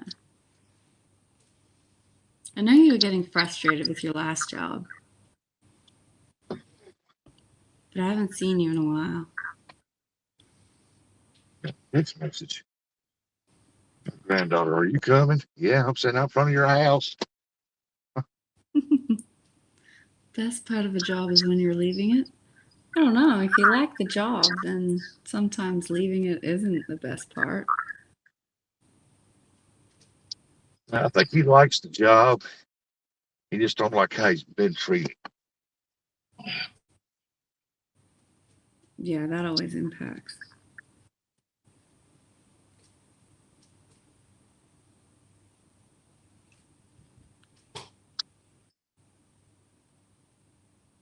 Never blamed anybody for trying to better themselves, that's for sure.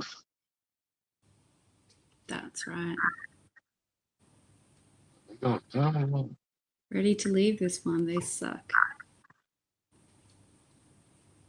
That's unfortunate. I hate when people make the job that you're enjoying so miserable. yep.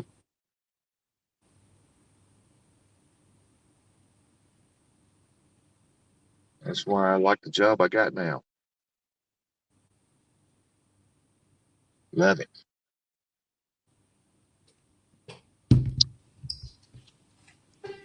I remember having a manager when I was doing the research.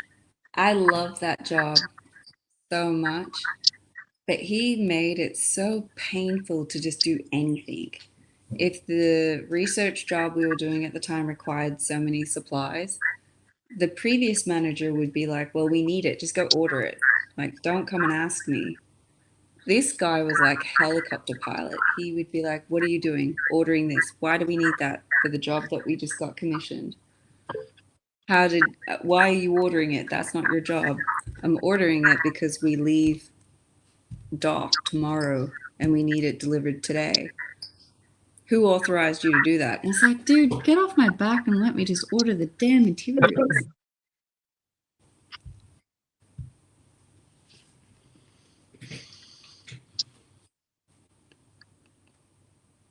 Just told us they want us to come in with the storm coming in tomorrow. That's bullcrap. That's dangerous, if you ask me. Let me answer her text back. I'll be right back. That's so dangerous.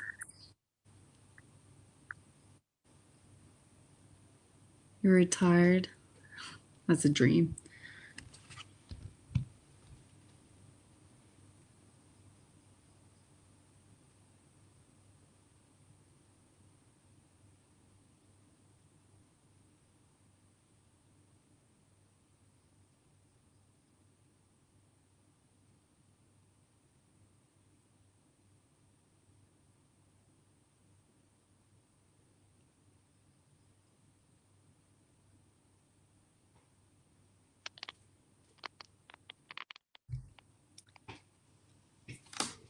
Oh, it's you again.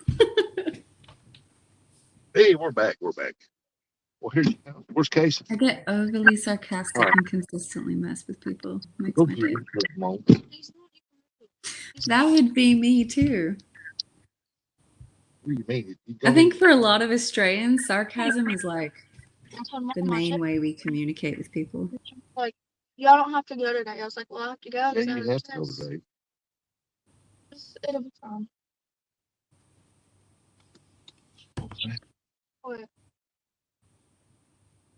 So fly by the door. No. Casey's sitting there on his phone, like, fall back to sleep. Is your mama in bed? What? Is your mama in bed? Yeah, but she's awake. I'll take him to school. I don't think he's gonna come. And he needs to. Why you don't want to tell him come on?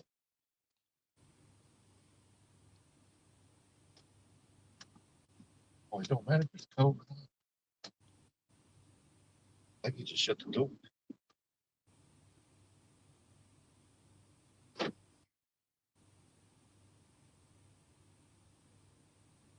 house almost exploded last night. Huh? So where the house almost exploded last night. I was there, remember? Yeah, but then now we don't have a TV in the living room. That it needs to be moved to another plug-in. Well, just be grateful it didn't catch on fire. Like an episode of Impractical Jokers. Grateful on y'all have Monday. to move it week.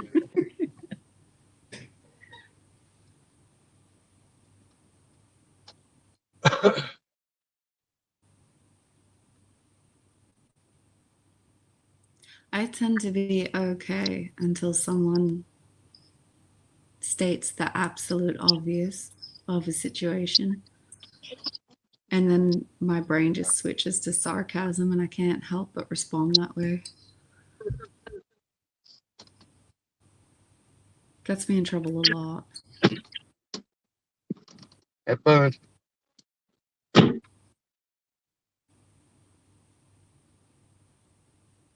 I'm waiting on you.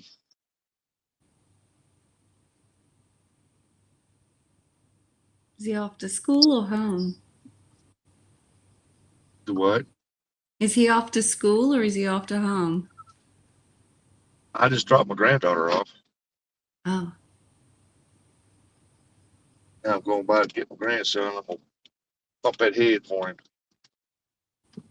He acts like he ain't going to school, but he's going to school. He got to get that education.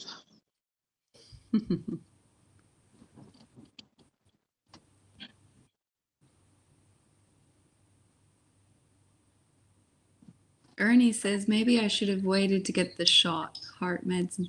Wow. The what? Something about a shot? Are you talking?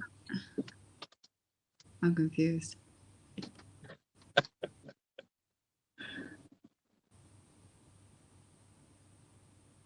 I am too. I don't know why you're getting a shot. Like A shot of whiskey, maybe.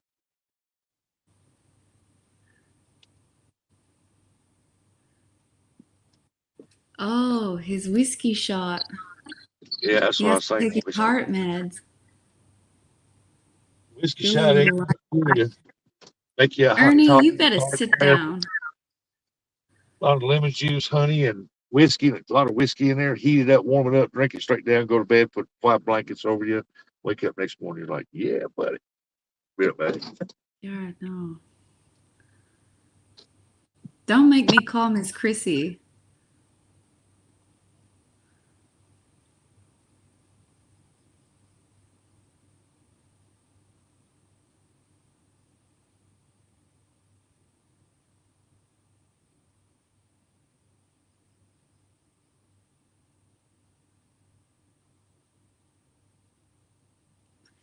Do you have to take your heart meds now? I'm just worried about you now. Jeez, Mr. Ernie.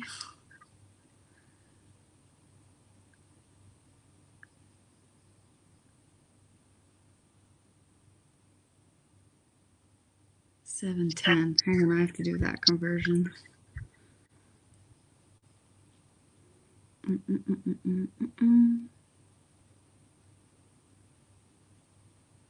That was at 10:15. So over an hour ago.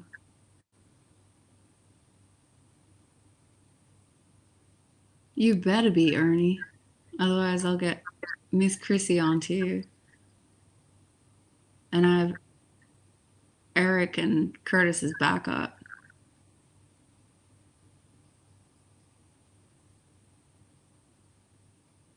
Right?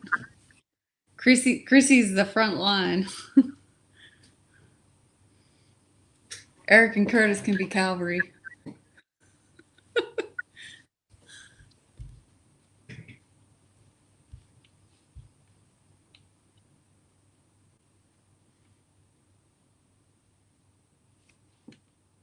How is Miss Chrissy doing?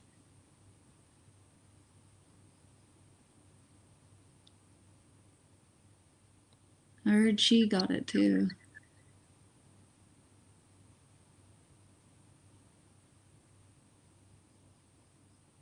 They won't leave the house. They love the pillow.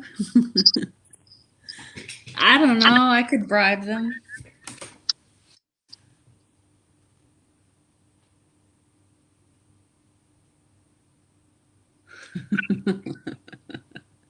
She's just as sick. That's no good. I'll have to talk to her later. Said he didn't want to go to school. I said, okay, you won't be allowed to come to my house this weekend. Now I'm leaving now. If he wants to go to school, his mama had to take him.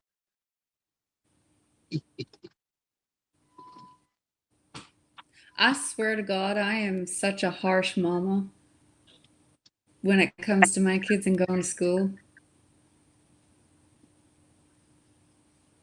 I'm not a harsh parent. I'm not a harsh grandparent, but I'm not going to sit there and let them argue with me Oh gosh, no.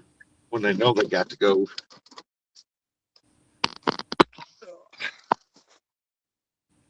I think the last time, I think it was it Josh? Josh tried to pull that stunt on me. I ain't going to school. You can't make me go to school, blah, blah, blah, blah, blah. I walked that kid up the road to school in his pajamas. I refused to take him a set of clothes to change into. Yeah, my daughter tried that with my wife being late for class and not showing up. So for a week straight, she showed up every day and escorted her from class to class. Whenever time to class, she'd go up there in her boo-boo. That's And funny. so, Well, see, here they have to wear a school uniform. And for him to be, I had a talk with the principal. So he got an excuse slip or like a parental slip to say that he could be in his pajamas. it's rough on her. When you've got a whole school in uniform and then you're the only one not in uniform, you stick out like a sore thumb. Yeah. He only did it once.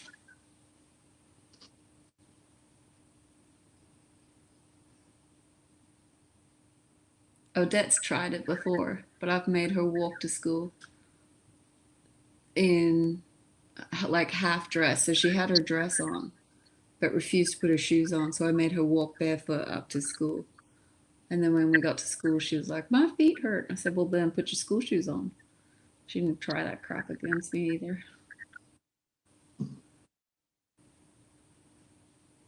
I love my babies, but I don't put up with their crap. I mean, I'm the type of guy. Okay. All right, I'm going. I'm leaving. I think once you entertain it once and they know that they can push the boundary, they will try it with every boundary you have. My daughter's lazy. I don't care how you put it. She is lazy. And my son works, and he uses manners all the time. My daughter don't hardly. She's just stubborn like her mom, I guess. I don't know. But I don't know. She's gonna have to grow up one day. Well, you can't force them, unfortunately. Yep. What did Brad say? Brad said, I run a very tight ship and make them walk a line. My kids are very well behaved. thankfully." Dudes at our school. See, these kids here go and what do you call them? Oh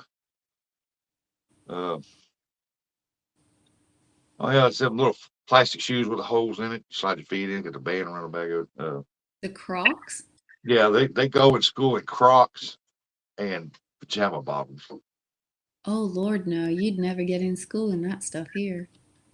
Back when I went to school, hell, they didn't do. Even on like free dress days, they get them every once in a while. They're still required to wear t-shirts that cover the shoulders. No midriff. Has to be proper length t-shirt.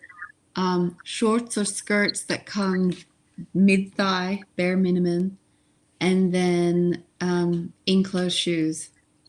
Shoot, here girls wear shorts so daggum short their butt cheeks are hanging out, and you can see Oh everything. God, no. It You looks would like be sent home in a second if you wore those. I'm like, come on now. No.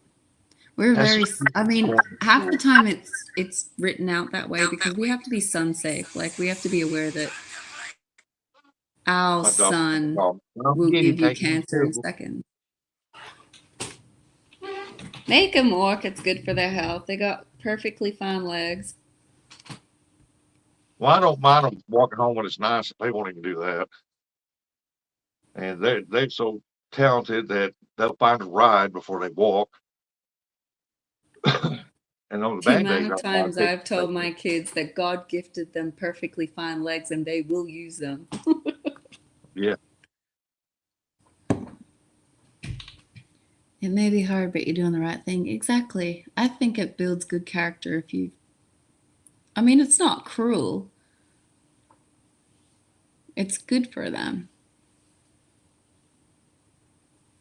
I don't do soft parenting. Not with my three. My three would bulldoze me in a second if I did soft parenting. Oh, I didn't either. Back when my son was in school, he junior high. The girl sitting in front of him was leaned forward, and she had jeans, wearing jeans, had a belt on it, but it had a little crease sticking out right the crack down the center of her back.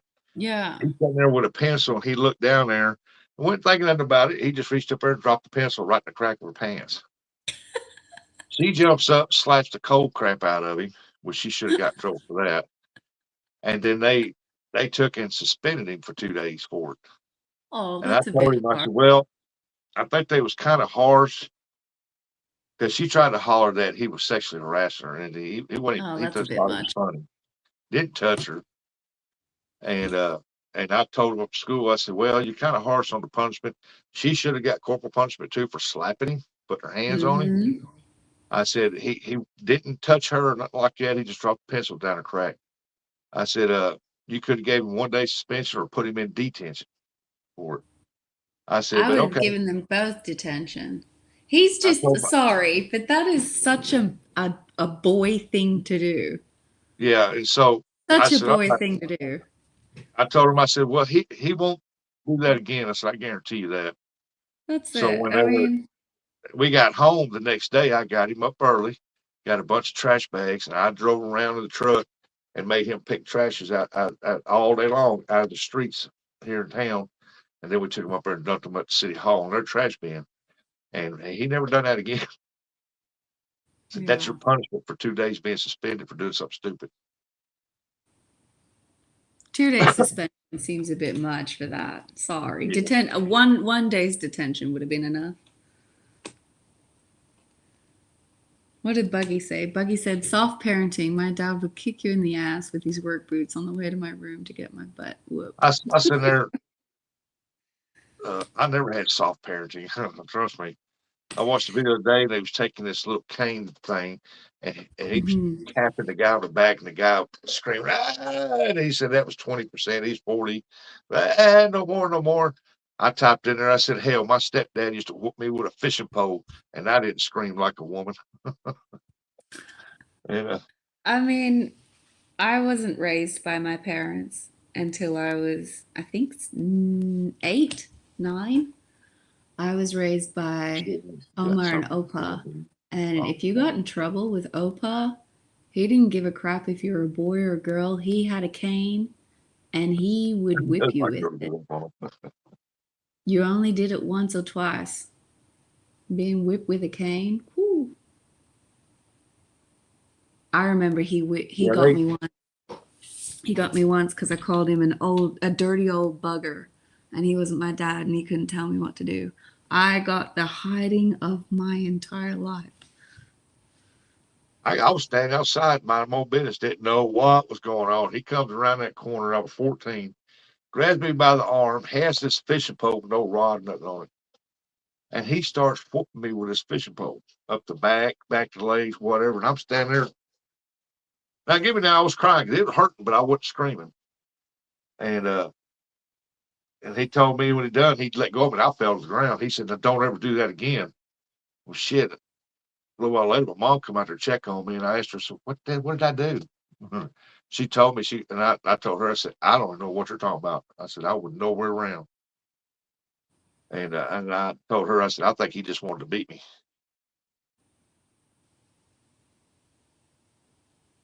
I think my dad's only laid hands on me once when I was 11. Well, when I turned 17, I stood over 6 foot tall, and he never touched me again. I made sure of that because he come at me one time, and I grabbed a baseball bat. And he was heavier. He was shorter, but he was stocky and heavy. And I told him, I said, Mm, "You come up to me," I said, "I'll kill you where you stand." I said, "I'm gonna beat your brains in." I said, "You ain't wow. laying your hands on me or my mama anymore." Mm, that crap stops now. Yeah. So Sometimes it's needed. he waited till after I went to Arizona. I turned 18. I went to Arizona, and then he caught my brother in his bedroom, and he pushed him in the closet and beat him. Oh And no. I uh, I came home. I found out about it, and I told him. I said, he said, I said, "That's my baby brother right there. You can put your hands on him all you want to. That's your son." I said, "But my middle brother here, my brother Tracy, don't you ever put your hands back on him again." And he never did. He never touched none of us anymore. I He wouldn't told me have. one time, drunk and skunk, want me to go up there and fight some guy at a bar. I said, "Why would I want to go up there and fight some guy at a bar when I can just whoop your ass right here, right now?" Just, I've never laid hands on my well, kids. I've gotten creative with their punishment. I my remember dad was making, a I mean think Josh. alcoholic. Josh pushed my limit one day. I think he stole something from memory. He stole something from the shops. And I marched him back, made him give it back, apologize, and then when I got him home, I made him scrub the entire house floor with a toothbrush. He was there for hours. Absolute hours. I was like, nope, floors need clean today. You can do it. He wanted to get up off his hands and knees. I wouldn't let him. Yeah, go Army mom. Oh yeah. Connor Oh, Connor had to hand weed the garden. I made him go around the entire lawn. I mean, this is a backyard that used to take me an hour to mow. I made him go around and weed the garden with his hands and knees. I was like, no, you can pull all the weeds out by hand. I've done that because we lived on almost 3/4 acre ground, and it was wrapped around our house, and he had garden from one end to the other, Mm-hmm. and we worked it. He planted it, we watered it, we worked it, and then he sold everything out of it uptown and kept all the money out of it. And Oh no, I'm not like didn't that. none of it go to us. He'd make us chop cotton all summer long, and when school come up, we didn't get clothes. Well, mom had to. She scraped by by saving up change to buy us some clothes. And I was like, he kept all the money from us shopping all summer. My I kids mean, had he was it so good. bad during the summer, he'd go to work, he'd turn the AC off, take the uh didn't have breakers, had fuses, and he'd take the fuse out of that one socket for that air conditioner and take the Mm, knobs off the air conditioner and we'd go to school, mom sat there in that heat all day long. And you that's wouldn't just allowed to have cruel. air or TV till he got home. That's cruel. My And kids had it good. Like, they didn't get paid for inside chores. I figured it's major that pain. if you live here, you can contribute to the keeping of the home. Major When it pain. I came to the am not yard, a damn I brother. would pay them for yard duty because I was like, I don't want to do this. You mow the grass, you're going to get paid. You help me in Hey, the Miss vegetable Stanton. garden, you're going to get paid. Hey, Sampy. Welcome in, darling. But How yeah, you my doing, Miss kids, Stanton? if my Yeah. kids crossed the line, they knew I was going to come up with something creative that they were going to hate me for, and I would not care. Yeah. The last one was Josh when he's 19 now. He was maybe 16 going on 17 the last time he crossed my line. And I made him clean the 2 air conditioning units that we had in the house, both the inside version that had like that we saw inside the house, and then he had to go outside and clean the unit that sits outside the house. There was a day's work because he had to move all the furniture out of the way, tape it all up so it wouldn't make a mess, clean the air conditioning unit. Huh. I just figure the best punishment is one that is so completely boring to them that takes them forever to get done. And they won't want to cross my line because they don't want the boring chores. Yeah, the thing that got with my son is I finally figured it out is that you take his electronics away from him, make him sit in his room, and you leave the door open. And if you see him there trying to sleep, go tell him to get up. You know, uh, find something to do in there, but and make him sit in there a couple hours and take his electronics away from him. Then after about after a couple hours, you can let him out of the room, whatever time you can't leave the yard, no matter what. And he would the next day I'd give him back his games, his Xbox and stuff like that, and he'd Mm-hmm. behave for a while. My daughter, I had to take it to the extremes. Like she slammed this door. This was her bedroom at one time when she was living here as a Mm-hmm. teenager kid. She'd come in. I got onto her about something, and she'd come in here and slam this door. I'm sitting in the living room. Oh hell no! So I went and got my screwdriver. I come out, took the door off the hinges, took it out there, and locked it up in the shed that I had out there at that time. And Oh she said, "What are you gosh. doing that for?" I said, "Well, you show no more respect to my house that we live in than that to slam these doors. You don't need one. What about my privacy? Yo, you lost that. Yeah. That Good door stayed morning, out there Lisa for a month. Elliott. Welcome in, darling.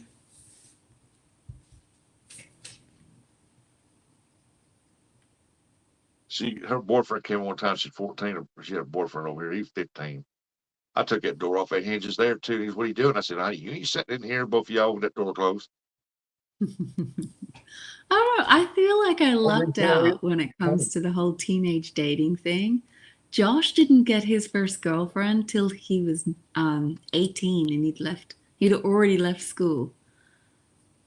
Well, And I'm I like, had, well, you're 18. You're a legal adult. You can do whatever you want. I I've had done that that. door off there for about a month. And the only reason why I was off that long because she kept arguing with me. I said, the more you argue with me, the longer that door stays gone. Yeah, it's the Finally, quickest way to she curb got it. she got the message. That's it. I mean, Connor's 13. He hasn't, I don't think that boy has switched on to the fact that girls exist. I think I'm winning. Like my granddaughter, her daughter, the oldest one, the one that's got the same birthday that I got. She went in here and slammed that bedroom door over there, and all her Mimi opened that door up and said, you know what happens when you slam doors right here? She what? Poopah takes them off the hinges. I've never had my kids slam doors. Funny enough. Good morning, Whisker Bent. It's all Welcome good there, in. Whiskey Bit. It's all good. Just gonna get things done inside this house today, so I can just sit here without electricity over the weekend, probably. Yeah, as hard as my parenting journey has been, I think I've lucked out in a lot of Yeah, Brad. areas. We all know. Well, it's like Yeah. my granddaughter. She's got a boyfriend, and they go to Arkansas, get him, bring him down, and he stays the weekend. Uh, my daughter won't let him stay down there because when she goes to bed, she don't trust him. So she sends him down here to me. I told her when they was sitting on the couch watching a movie. So I left out of here and I went in there and got me something to drink, used the bathroom, come back there, said, I'm going to bed. Went and locked the door. They looked at me and I said, and I turned around. I walked past them. When I turned around, I held up my fist. I said, boy, if there's any hanky panky going on, you're going to go home with a bunch of these to your head. Because I'm telling you that right now. So he gets up and goes, sits in the recliner. Gets away from her. I thought if there's any Hank Paint going on, I'll find out. Sometimes I feel like they forget that we were that age at one time.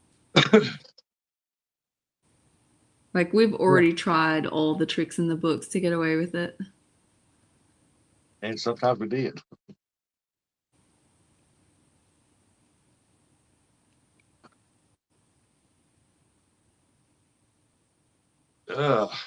Yeah, that was the good old days. But then I knew myself. I knew I wasn't gonna get a girl pregnant. I don't know what in hell. These boys these days, they don't care.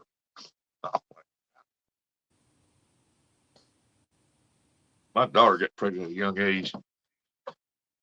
She went out there to spend the night with her boyfriend at her mom and dad's house and wound up being pregnant. I'm like, hell no. Yeah, no. I mean, I can't really. I've had the talk with Josh now that he's 19, and they had a scare just before Christmas, him and his girlfriend. Yeah. And I said to him, like, he's like, well, you were my age when you had me. And I said, the difference is, Josh, I was married when I had you. I said, I can't compare notes. I was married. You were had inside of marriage. I said, you're not married. It's not the same. Brad said creativity goes a long way.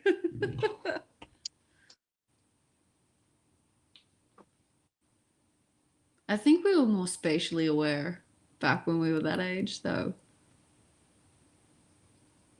We listened to every single noise of parents coming and going and what was going on.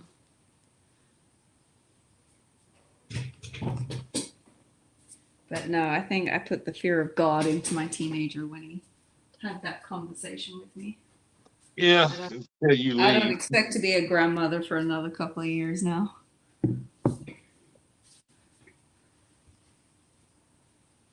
Like I said to him, I want to be over the age of 40 before I become a grandmother.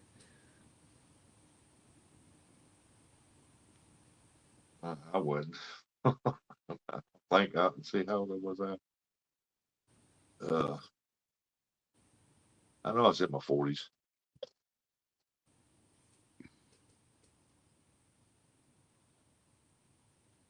I don't think either of them are ready at that age to become parents. I don't know. I had to ask her how I was. I remember when I was 40, I went to Arizona to see my father and my sisters. And that's the last time I've been out there. It's hard to believe 17 years passed already since I've been out there. But when you're running two businesses and all that other stuff, you ain't got time to do nothing else. Mm-hmm. Rustic, I'm disappointed in you. You should be out fishing. I would if the wind wasn't blowing 30 mile an hour. It's cold out there. Oh my gosh. Troy. Hey, Troy. Good morning to you, Troy. River Rat. How you doing, River Rat? I've missed you. We had breeze yesterday, but the wind wasn't too bad. It was actually pretty good. It's just the breeze come in and out and strong, but it didn't last long. And today's a big difference than yesterday. I'm telling you, it's a lot colder. Winds are blowing, making it colder. You gotta let my dog out early in the morning. She went outside on the porch, turned around, come back in, crawl back up in her chair and lay down. She said,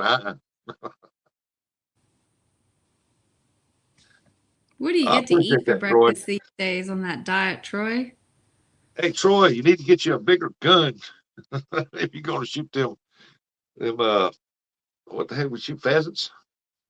I haven't been very nice to Troy. He's been doing really good on losing weight and eating really good for his body.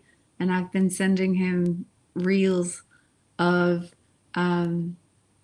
burger stuffed onion rings wrapped in bacon and all the good stuff. I have not been nice to this man. I got home fishing yesterday. Troy was on, right? So I went in there. I was watching him shoot at them pheasants.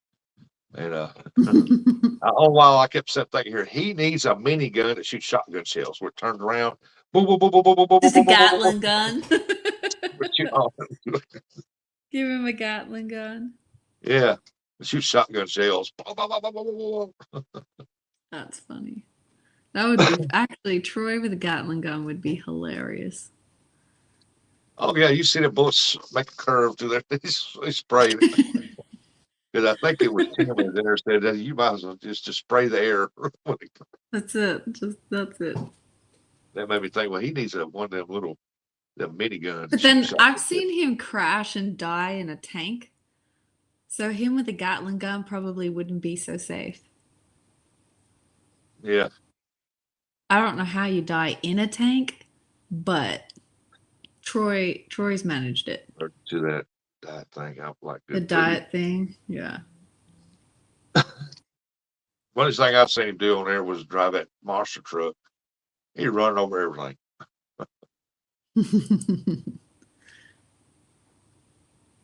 Yeah, I'm not the friend to have, Brad, if you're going to be on a restricted food intake.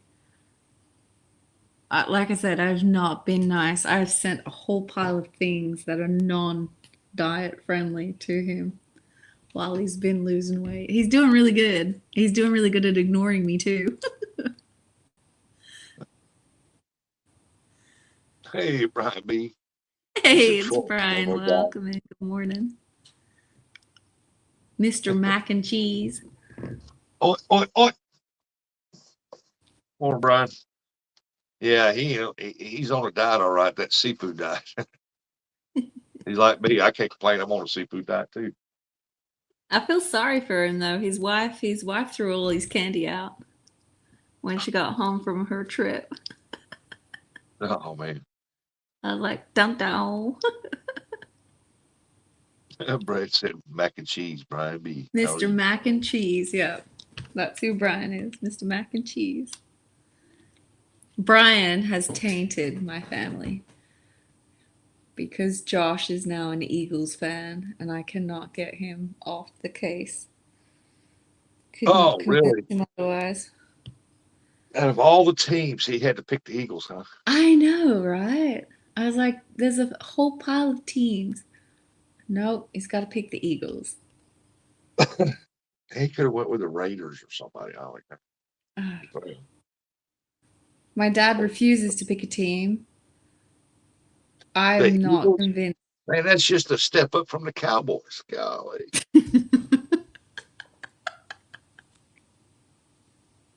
Oh gosh. I mean, you got the Cowboys down here. The Eagles. I won't say the Eagles. I'll say Pittsburgh. Then the Eagles. Then the Packers. Maybe it goes up.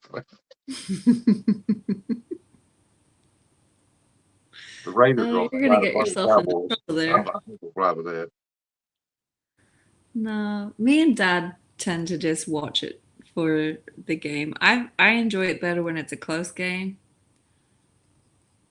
than if one team kind of just screams away with it. Banana pudding pies to come out.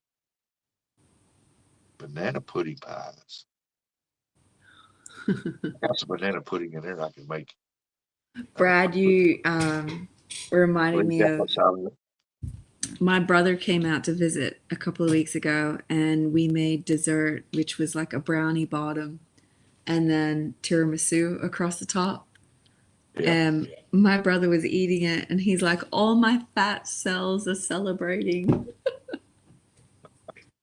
I mean, I'd rather watch the Eagles than the Patriots any day, but I'm not a big Patriot fan. I don't care who's playing. But I don't watch football anymore. I quit. I mean, I watched it a couple times. Troy sent me the link. Him and Brian had that football thing on Thursday, I think it was. On Monday, I get her wish. But I went in there and watched to see the Eagles play. The boys got my dad hooked on football. I've watched more football this past season than I've ever watched in my life. It's ridiculous.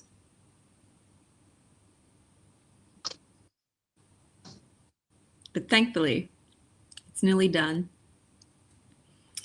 and I get to go back to watching baseball. I used to watch the baseballs. I like the White Sox, Chicago White Sox, and Oh, I'm a yeah, Yankees. but I like the White Sox better. But No, I'm 100% New York uh, Yankee. it got to where the older I got, the busier I got, and it got actually boring to sit there and watch it, and I just quit I watching can't. What's the? Is it banana it. Sign me up for ball? anything They call brownies. it. Brownie man.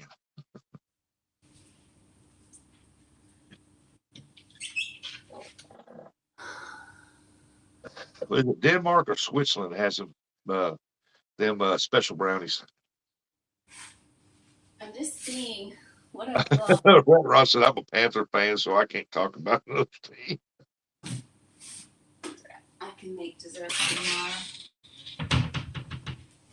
See, if they take all the best players from each team and make one team, that would be a. Do you think that would be a Oh, can you dominating team? imagine? That would be a game to watch.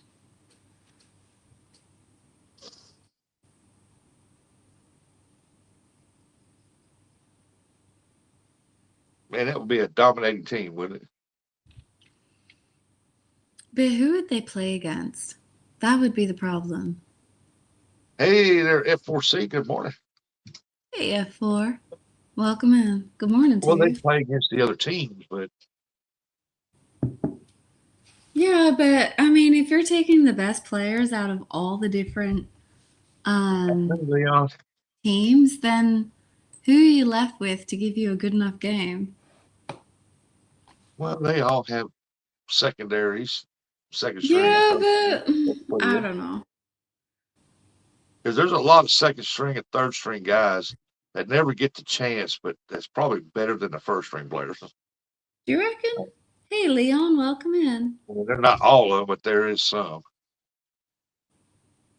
Like I've seen them take out the starter quarterback and put in a second string quarterback, and he went in there and dominated. I just feel like it would be an unfair advantage. And then whenever he done that, he started the next game, first half, he dominated that first half. And then they put the starter back in there and they wound up losing. He couldn't get a touchdown for save his life. And so that Yeah, next but year, that second string got picked for another team. I can't remember who the hell that was. He come start a quarterback for them. I can't remember who the hell that was. I do remember that because that was an interesting game because they started him in that next one. I said, "Oh, they're going to win this." Halftime come up, they put that starter back in there, and he wound up losing. I'm like, "What the?" there's been so many games where you get to have, like, we never take the score of the first half because Yeah, we've had they some got games here 12 in of them. Australia where they can be like 30 points in front, and then they have the halftime, and then the second half of the game, the underdog comes back and just creams them. Hey, don't they have they put the Pro Bowl after the Super Bowl now, didn't they? I remember them having it before the Super Bowl, and them guys, they go out there and play. There was always a winner, but they didn't play hard because they knew that some of them was going to be in the Super Bowl. And then it got to where that whoever was teams were playing the Super Bowl was not playing the Pro Bowl.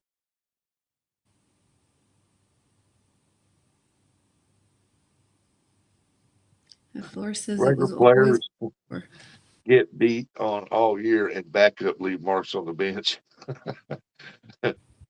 So and so was here with arrow pointing down the seat all year. Was always before. I thought the Pro Bowl was always before it. But I thought they changed that. That way they give the chance for the Super Bowl guys to play in it.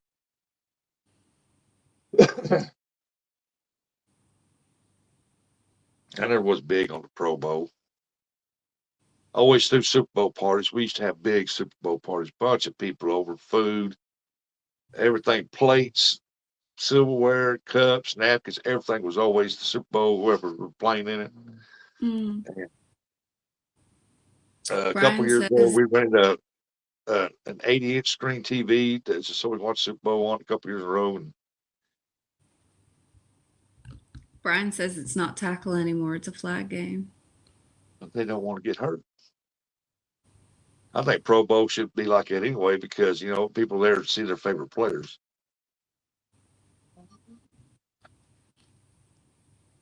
We're third, huh? Is that when the Pro Bowl is? That's Or not Super too Bowl? far away. It's like next weekend, not this weekend coming following. It's 2 weekends away. Let me have a look.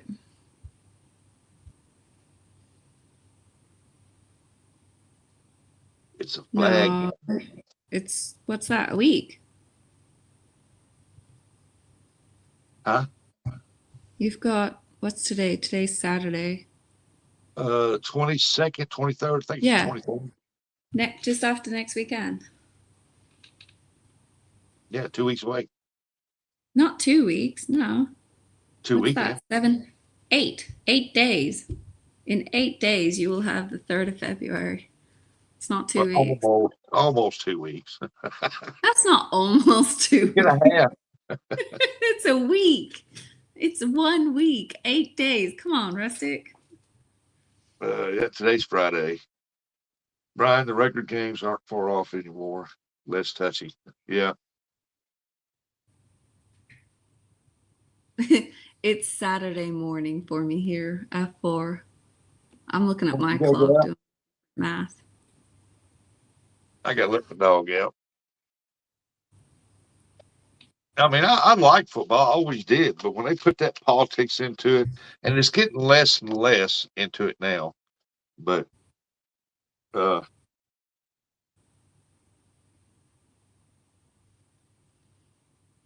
I've always liked watching football. I'd watch college on Saturday and NFL on Sunday. And I still like watching college.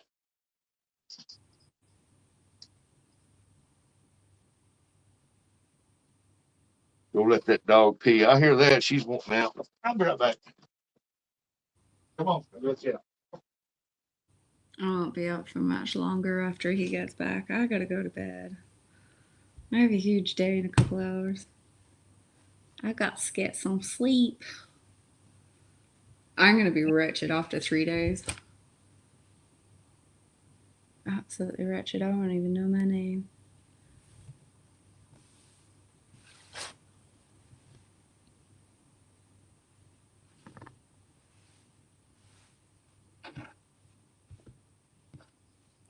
Question: is the Pro Bowl like just a one-off game, or is it like a season, like the regular games?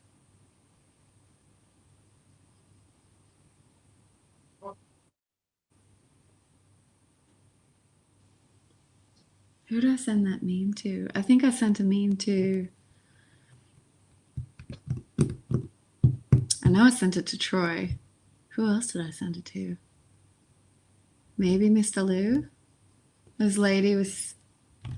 Oh, it's one game.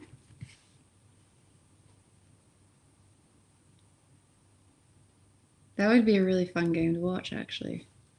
I sent a meme to Mr. Lou and Troy about a lady. Her husband was sitting with his back towards the TV, and I think it was the Patriots and Denver game. And she had to describe what was going on the field to him. And she's like me, where she's like completely not football orientated, has no idea about the rules, has no idea. I know some rules because the boys have told me a little bit, but I'm not proficient in the rules. And she was trying to describe what was happening on the field during play. Far out. I laughed so hard. It was hilarious. Alrighty. Up all night schedule most of the day. Therapy seems to drag. Yep, she will. Beauty of therapy. Therapy never goes fast. They scheduled me with my shoulder surgery 4 days a week. And I said, 4 days a week? I said, you know how far I live away? We need to do this 1 day a week. So every Thursday I went. When I did my knee on that curl, I had therapy every day. Well, I was going to therapy twice a week when I told them I couldn't make 4 days a week. And so after a while I started getting better motion in it, and I went down to one. And then I told them, give me some stuff to do, give me some of these bands I'll take home and I can do that. And I still got them. They're still hooked up to each handle on the bottom of the desk drawer on each side, and I take and I pull on them every day.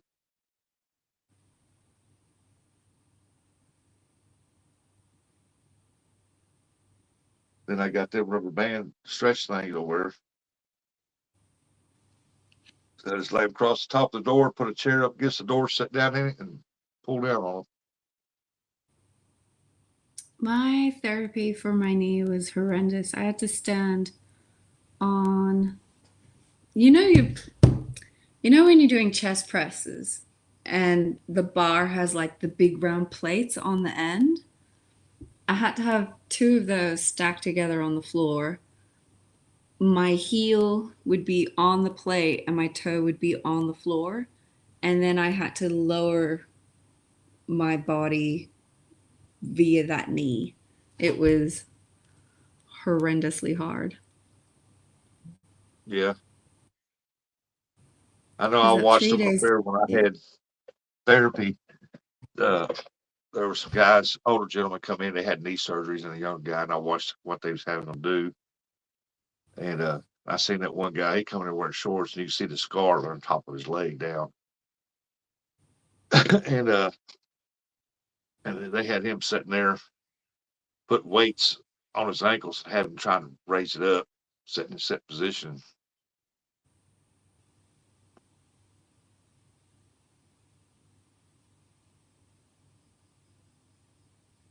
My body's always had a knack to heal up fast, and they couldn't believe that. I should have been in therapy for another month. They said, "Yeah, you're well beyond expectations." I said, "Okay, then I'm not coming back if I pass." they they give me that You final get out exam. early card. Yeah, they give me that final checkup with that measuring stuff, and they said, "You're well beyond expectations." And I said, "Well, I just saved me some gas. Give me my Yeah. walking papers." Mine's always dependent on what I've got going on. If it's a break or a broken, but like if it's a broken bone or a fracture, it'll heal really quickly. If it's a flesh wound, my body's like, no, we don't need to heal that anytime soon. And they take forever to heal. Yeah.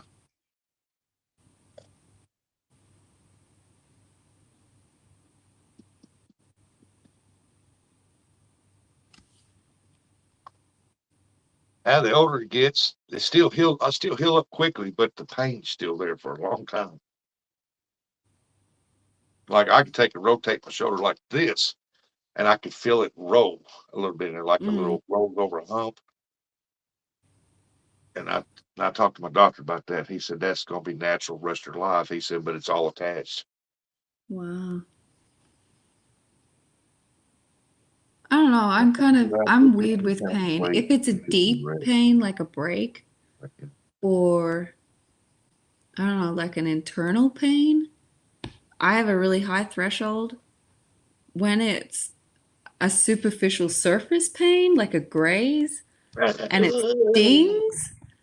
If it's a graze and I've just taken off like a layer of skin and that air sting concept, oh, I'm like, no, okay.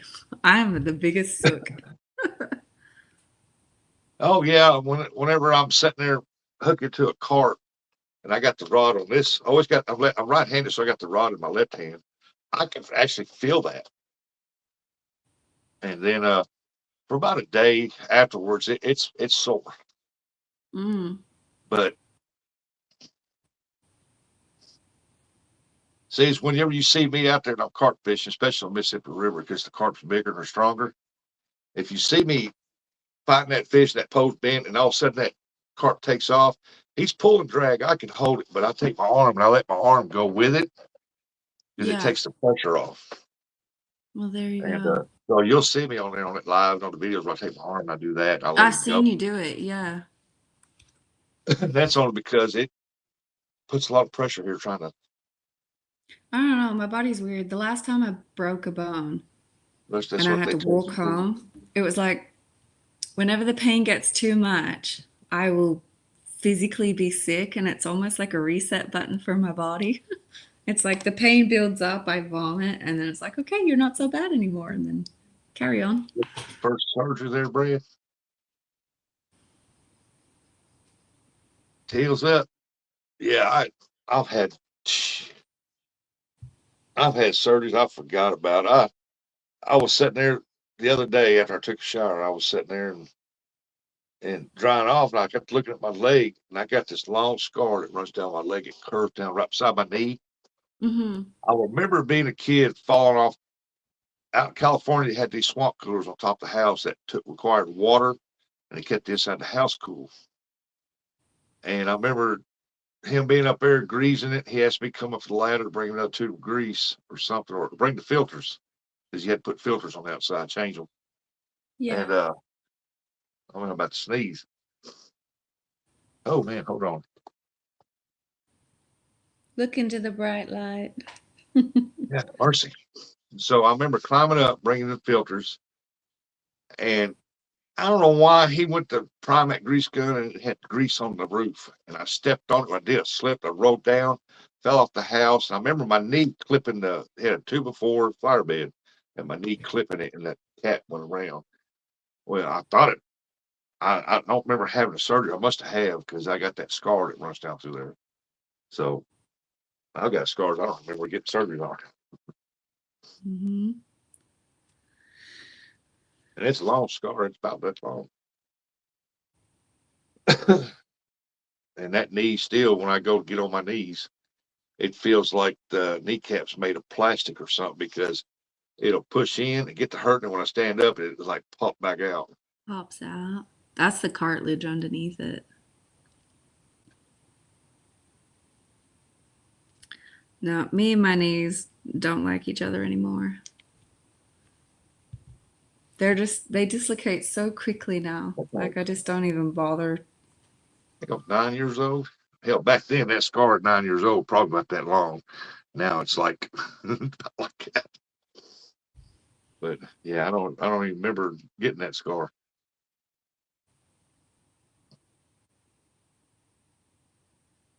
Hey, Morty, Hey, morning. morning, Morty. It's been a long time since I've seen you. I'm gonna have to go to bed. It's already like 20 to 1 in the morning. This is ridiculous. Oh, good One Lord. Yeah, surgery every 40 years is fine. you got your Don't big ask payday about. weekends coming up. Yeah, you better get that beauty rest. It's gonna be. I am so excited for this weekend. I cannot tell you. Brad, I'm at the point now where I've got more bones that have been broken than I have not broken. Stitches and staples are a totally different ball game. Oh, I've had for my second surgery, the company sent me to Memphis to their company doctor. He said, "Oh, he's not company doctor. That's where you send everybody. He's a company doctor." He put me in there, broke out these big ass needles, and he said, "Now don't move. We're gonna inject. We're gonna poke around your spine here and find that bad spot." Well, I put my finger Mm-hmm. right on the bad spot. I thought, "This is it right here. This is my body. I can tell this is it right here." Man, he started poking around. He talked about painful when he put them needles in there. Oh my God, no deadening, no half drowse, no crap. No, they He just finally, stick the needle straight between your bones. There you yeah, go. he Good finally morning, reached James that. Bailey. He finally reached that bad spot, and when he did, boy, I started blacking. Everything started going black. I started sweating so bad that the sweat was running off the table. The assistant was in there, told him, and said, "He's fixing to pass out. He's fixing to pass out." She went over and got paper towels and wet them and put them on my face and stuff. Yeah. He said, "I found the spot." I figured I had my finger on it the whole time. I told you where it was at. But he said, "Well, it's not enough to do surgery." So I said, "The hell with that." I come home. I went to Cape to another surgeon that my doctor here recommended. And he done some scans and stuff. He said, "Oh no, we got to get you into surgery." He said, "You're fixed to cut your nerves." So Oof. biopsy on your rib cage. That'll hurt. My name's literally broken. Multiple times. One of my nicknames is literally broken. I I think my broke biggest ankle once and injury, hurt ankle twice. I had like 52 internal stitches with 18 external to fix that wound. That was a Man, they huge didn't give wound. me nothing. Just had me lay on that cold table. That was painful. Oh God, that was painful.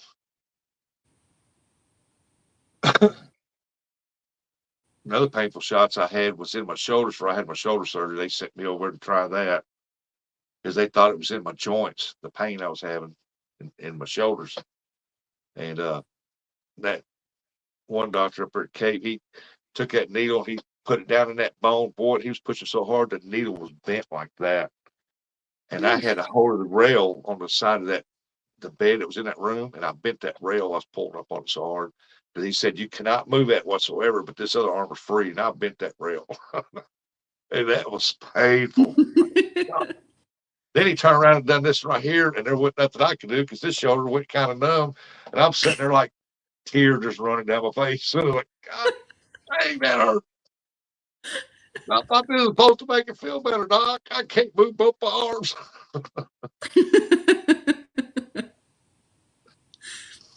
I think the last time I was in a hospital bed, I'd gone in for a abdominal injury. I'm not going to explain the story of how I got it. It's hilarious, but we're not going there. And I was laying in the bed, and the ER doctor was like, okay, we're going to give you some morphine to take the edge off because I was vomiting horrendously. And it was just like, he's like, are you just sick because of the pain? I was like, yeah, you take the pain away and the vomiting will stop. So he's like, okay, we'll give you a morphine shot. Perfect. This nurse comes in. She gives me like a needle in the shoulder. Morphine. There you go, darling. Set you up. Your main nurse will come in with your paperwork and stuff and get you settled in. I was like, perfect. This is amazing. She leaves, he comes in and puts an IV line in. And I was like, what's that for? And he's like, well, in case we have to give you some fluids and medicine and blah, blah, blah. And I was like, okay, perfect. There you go. Have my arm. Then he comes in, he like goes away, writes in my notes at the end of the bed. Then he comes back and he's just got this syringe into the needle in my arm. And he's just like, and I was like, what's that though? And he's like, that's your morphine that the doctor ordered. I'm like, but she just gave me that in the arm in a shot. And he literally just like looked, he was like, what? And I said, go check my notes. I said, she's already given me the morphine that you guys prescribed. And he looked at his notes and he come back and he literally just grabbed the side rail and he just went cha-chink. And he tapped my leg and he's like, you're going to be with us for a while, darling. You just settle back in that bed of yours. And I tell you what, within 20 minutes, I felt like I was stoned off my head. I couldn't move. I couldn't do anything. I was so high. Yeah, I went to Memphis on my first back surgery, and that doctor did a real good job. And it's still painful. And they kept me in there overnight. And because it was such a late in the afternoon, they kept me overnight. They let me go noon the next day. And the nurse came in, and I said, "What are you doing?" She goes, "I got to give you a morphine shot for the pain." And I was sitting on the side of the bed, just sitting there bracing myself. She gave me the shot, and man, I was still hurting. I was hurting, and I had like 2.5 hours to get home down the road from West Memphis down so far. The roads like this, and the van we had, I needed rear shocks on it because I ain't put rear shocks on it yet, so it kind of bounced. And so I'm sitting here. 30 minutes later, I'm sitting here like still hurting real bad. I'm like, nah, this ain't gonna cut it. I asked the nurse, can I get another morphine shot and the pain shot? And she goes, yeah, here, give it about 15 minutes. So 15 minutes later, they come in and give me another shot. That makes two. And I was still sitting up on the side of the bed, and I asked for another shot. I said, this ain't cutting it. This morphine's not doing nothing for me. Nothing. Mm. And they said, well, let's give it 30 minutes. We'll give you another one. They come in there, and then the doctor come in there, and they said, Mr. Rogers said, we give you enough morphine to put an elephant out. How are you still sitting up on the side of that bed? Well, Ray Marlowe. I don't know. They said, well, we can't give you no more. And I said, well, then let me go so I can go home. And so we got in, and 2.5 hours down the road, man, I had a pillow behind me, and I'm sitting there trying to get comfortable in that old van. And finally made it home, and I sat home for another hour. Then I told the wife, I said, I got to go lay down. I can't sit up anymore. I went lay down. I was out for the whole day and night. Woke up next morning. Oh my That stuff gosh. finally hit me. I'm like, That's so dangerous. You could literally like stop breathing and not notice. yeah. But it when I finally got an hour after I got home, it finally hit, and it knocked me out for almost the rest of that afternoon, that night, and I got up noon next day. Woke up. I said, yeah, that's funny. When we gave enough to put an elephant out, how are you still sitting on the side of that bed? Hell, I don't know. I'm such a lightweight with drugs. Honestly, I've had a dislocated arm. Took two, I think you guys call them Tylenol or Yeah. something like that. And I've gone to sleep for half an hour. Like me and drugs, we're weird. I've just been reading what they've been saying in the chat. Brad said he had a circular saw cut the palm of his hand. Yeah. Everyone said it was flapping around. He just grabbed a towel. I worked with a guy that took a piece of wood that he had cut 3 inches off of, and he had his finger out like that. And Yeah. he didn't realize it when he had hold of it. He took it, saw him across there, and he just dropped everything, grabbed his hand, walked up to the boss. I seen it. He said, I got to go to the emergency room. He goes, why? And he said, I just cut my finger off. Blood pouring everywhere. That was like Everybody Odette. panicking. He was standing there like, is somebody going to get me to the hospital? Yeah, Odette had that fountain fell on her hand, took the top of her finger off, and I remember wrapping it up in the kitchen towel. And the lady, because we called Triple O, which is like your equivalent of 911, the lady's like, I need you to take that cloth off so I can tell the ambulance personnel what they're coming into. And I said to the lady, if I take that cloth off and I see her finger, I am going to vomit and pass out. And then you're not talking to anyone but a 4-year-old. Can't help you right now. I'm like, yeah. Yeah. I can do blood, but some injuries you shouldn't be looking at if you're not okay.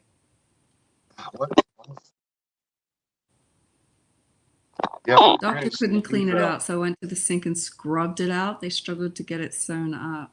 Took an hour. My grandson, Odette he's a had true, her finger surgically fixed like within 12 hours. We got flown straight to the major hospital. like my grandson, he's a true redhead, got pale white skin. My daughter's a redhead, got pale white skin. And they go in, especially Redheads my don't grandson. feel the pain. Redheads are totally different with pain and medication. Yeah, he don't, my grandson, he don't feel pain like everybody else does.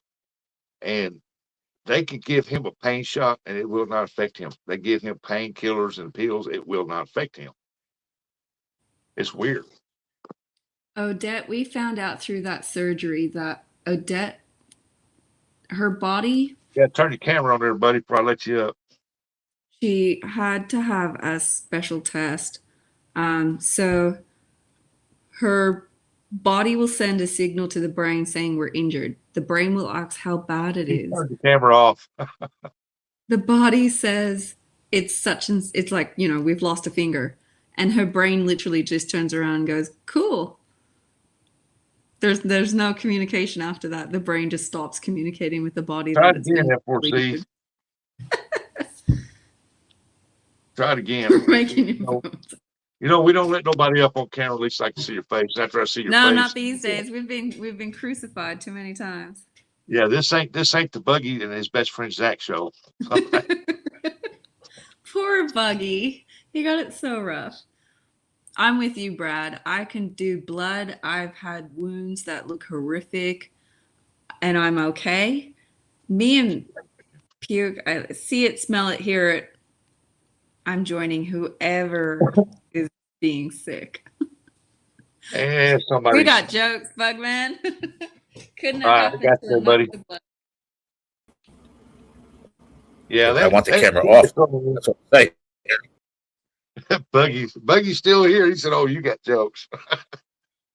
We love you, Buggy." We Oh, love you, what happened to Maggie. him? He popped back out. Couldn't have happened He hit to the a wrong nicer. button. I still reckon you should have taken screenshots, Bugman, and sent them to me. I could have evaluated it, given it my best sarcastic response.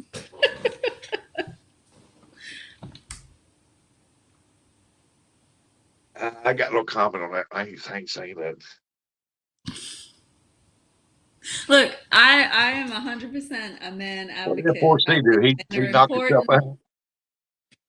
Men are important to society. That's a hill I will die on, but when it comes to cutting a man down, it's very easy to do. There he is. All right.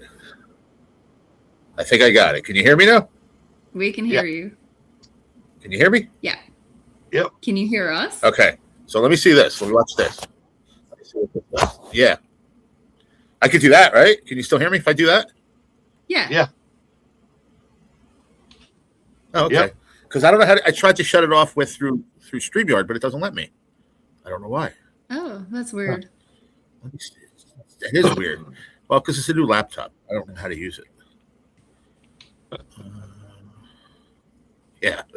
So there's that. What was for breakfast this morning, F4C? French toast. Oh, that sounds good. Boy, that Yeah. wind is cutting the rug out there, boy. Come on, man. French toast. Bugging me. That's There a we go. very Screw good it. idea Just for look at my big breakfast. fat head. I don't care. You get to see me. It's morning time over across the pond. Uh-huh. So yeah, so that biopsy was sick. They were this long. It was like the thick gauge, and they were just all they did was put iodine. And like, Yeah. do you feel the tip of the needle on me? I said, yeah, for like 5 times. So they gave me 4 milligrams of IV before, then they gave me 6 2 minutes before, and I still felt it. It was horrible. It was the worst feeling I had in my whole life. Enough. Unless you're asleep and they put you to sleep, you will feel that needle no matter how much they give you. Yeah, I did an endoscopy. I don't remember anything. I was in the hallway. I woke up. I was in the hallway. I didn't even think I went in yet. They said, yeah, you're done. 30-minute procedure. I didn't even know I went in. They just said count back from 12. I got to 11 and I was out. Huh. That was the craziest feeling I ever had. Yeah. Yeah, it's I never noontime. knew it. You ever have an endoscopy? When it comes to drugs, I tend to react You ever have an endoscopy, Dave? stronger than anticipated, but I will burn it off faster. Ugh. Right. On Our side of the pond has light sometimes. How do I see? It says stop mic, stop cam.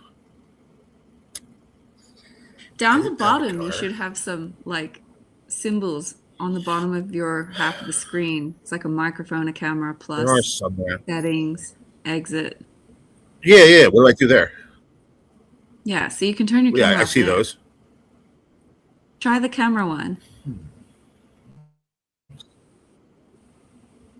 There you go. Click on it. Oh, there you go. There you go. That was simple. Easy Perfect. done. Thank you. You can always tell it You're YouTube before a StreamYarder. An endoscope. I'm telling you, I used to do StreamYard, but I haven't done it in so long. It's been a long time. I was still awake while they were starting it. Dave, Oof, I got to Marty, do a that's duck rough. race tonight, right? For my giveaway for my members. Oh, the duck Last night, races? 164. I had to enter 164 names last night.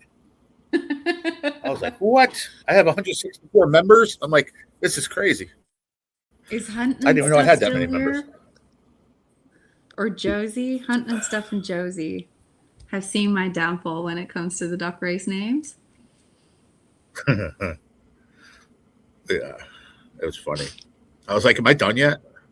It literally took me like, I think it was like 35 minutes to enter all of them. Because it all depends how fast you can type, I guess. And I'm not a good typer, so I'm 2 fingers, I look up, You 10 know, after 12. Then it's 12:30. I'm like, I got to go to bed. Like, come on, member. Morty, the Got to weirdest surgery that I ever had was be done LASIK eye soon. surgery. I had the fast acting rare cataracts come up on your eyes, I don't and want. they did one I time. don't They want to did this exit out. first, Oof, and Morty, that's Who's rough. buffering? Me or him? whenever they did this surgery here, Am I buffering? I was wide awake. I mean, I was wide awake. They told me don't move. They put some kind of drops or something in my eyes. They said do not move. They put this thing on there to help hold my eye open like that, and I seen them come at my eye Oh, with a scalpel. no. Seen them come at it with a No. thing, and all of a sudden it blacked out. And then when they started messing with my eye, all I could see was the most beautiful blue crystals No. until they No. got done. Then I when they got would done, punch a person out. You would have then when to they got done, it completely was a sedate little me. blurry.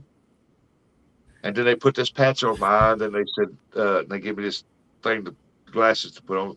And then when I went and had this one done here about 2 weeks later, I had to have this one done. Well, I seen it come down. I never moved. I sat there watching, looking at it. And I seen it Nuh-uh. come out, and it blacked out, and I seen nothing but blackness. It was just dark That's black. crazy. That I And could not. because I I told could them about not. this one, they said, "Well, how'd it go?" And I said, "Man, I seen the most beautiful blue crystals in my eyes, and it's like blue crystals with a light shining through it. Just crystals, blue, perfect." They said, "What'd you see on this one this time?" I said, "Just black. It was nothing there." That's They weird. go, "Huh?" Not. Why Could did not it give you a be reason? me. But I was wide awake. I Did they mean, give you a wide reason, awake. Dave? Why you didn't see anything on the other one? Did they say why? Nope. I never said Really? why. That's weird. Yeah, it If looked I weird. saw a scalpel coming towards my eye, I do not care if I know exactly why it's doing it, but I would not be still. It's not happening. Nope. No. I'll go blind. I'll go blind first. I swear to God, I'm not doing it. I to me. would be thrashing around like a fish on a bloody beach. Make sure I'm I'd asleep. like, I "Get better me be off." asleep on 30 Hey, milligrams of morphine asleep. I don't want to know shit. Nothing. Yeah, that's what I wanted. I wanted to go to sleep too, but they Nothing. kept Put me to asking the sleep question. or get me off the table. It would not happen. Listen, I'm going to put this camera on for 1 second. I'm going to show you something, Sandy. Well, This is a fact. You ready? they kept When I asking go me for- questions, and I had to answer them. Go ahead, buddy. Hang Go on. ahead. I can't. Hang on. Let me. Are you good? Yeah. I just had you guys like split up. All right. so So I could see this see box, how- right? See the box and see how close it is to my face. Okay. Mhm. So when I go for my bone scan for my cancer, they have this Yeah. machine. They lay you down, right? You lay on this table. This machine comes. Now it's just one on the side. Good thing I have two boxes.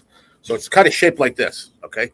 So one is right. It's like literally it comes down. So the first time I went, it was like this. I'm like, dude, I yelled at the lady. I said, if I'm going to die from cancer, I'll die from cancer. But I'm not going to die from my head being crushed by this machine. Okay. And she's like, no, you're going to be fine. And it kept getting closer. It literally touched my fucking eyelash. Okay. That's how close it is. It's right here on my face. And here comes the other one. I'm like this. I swear on my life. I've done this like 8 times already. But the first time, like this. Wow. Dude, I bugged the fuck out, man. I jumped. I screamed. I got out of the table. And that's what I told her. And she goes, hold on. We'll be right back. What did they do? They came back with a nurse and they put more morphine in my arm. Dude, I was so scared, man. I thought I was going to die. Sandy, it hit my eyelash. That's how close it was.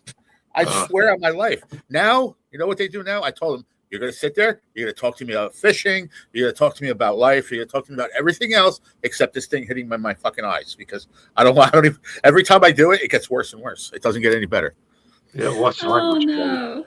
It's scary, man. I'm telling you, it's that close to your face. It's scary. And then when it gets slowly works past your face, it doesn't get much better because then it's close to your neck, then your chest, then it goes all the way down to my feet because it has to do your I full only body get scan. see, I'm okay with those type of machines. I get claustrophobic when I have like hot air pushed onto my face. Then Okay. I'm like, get me out of here. I'm in a coffin. Right. How about an MRI?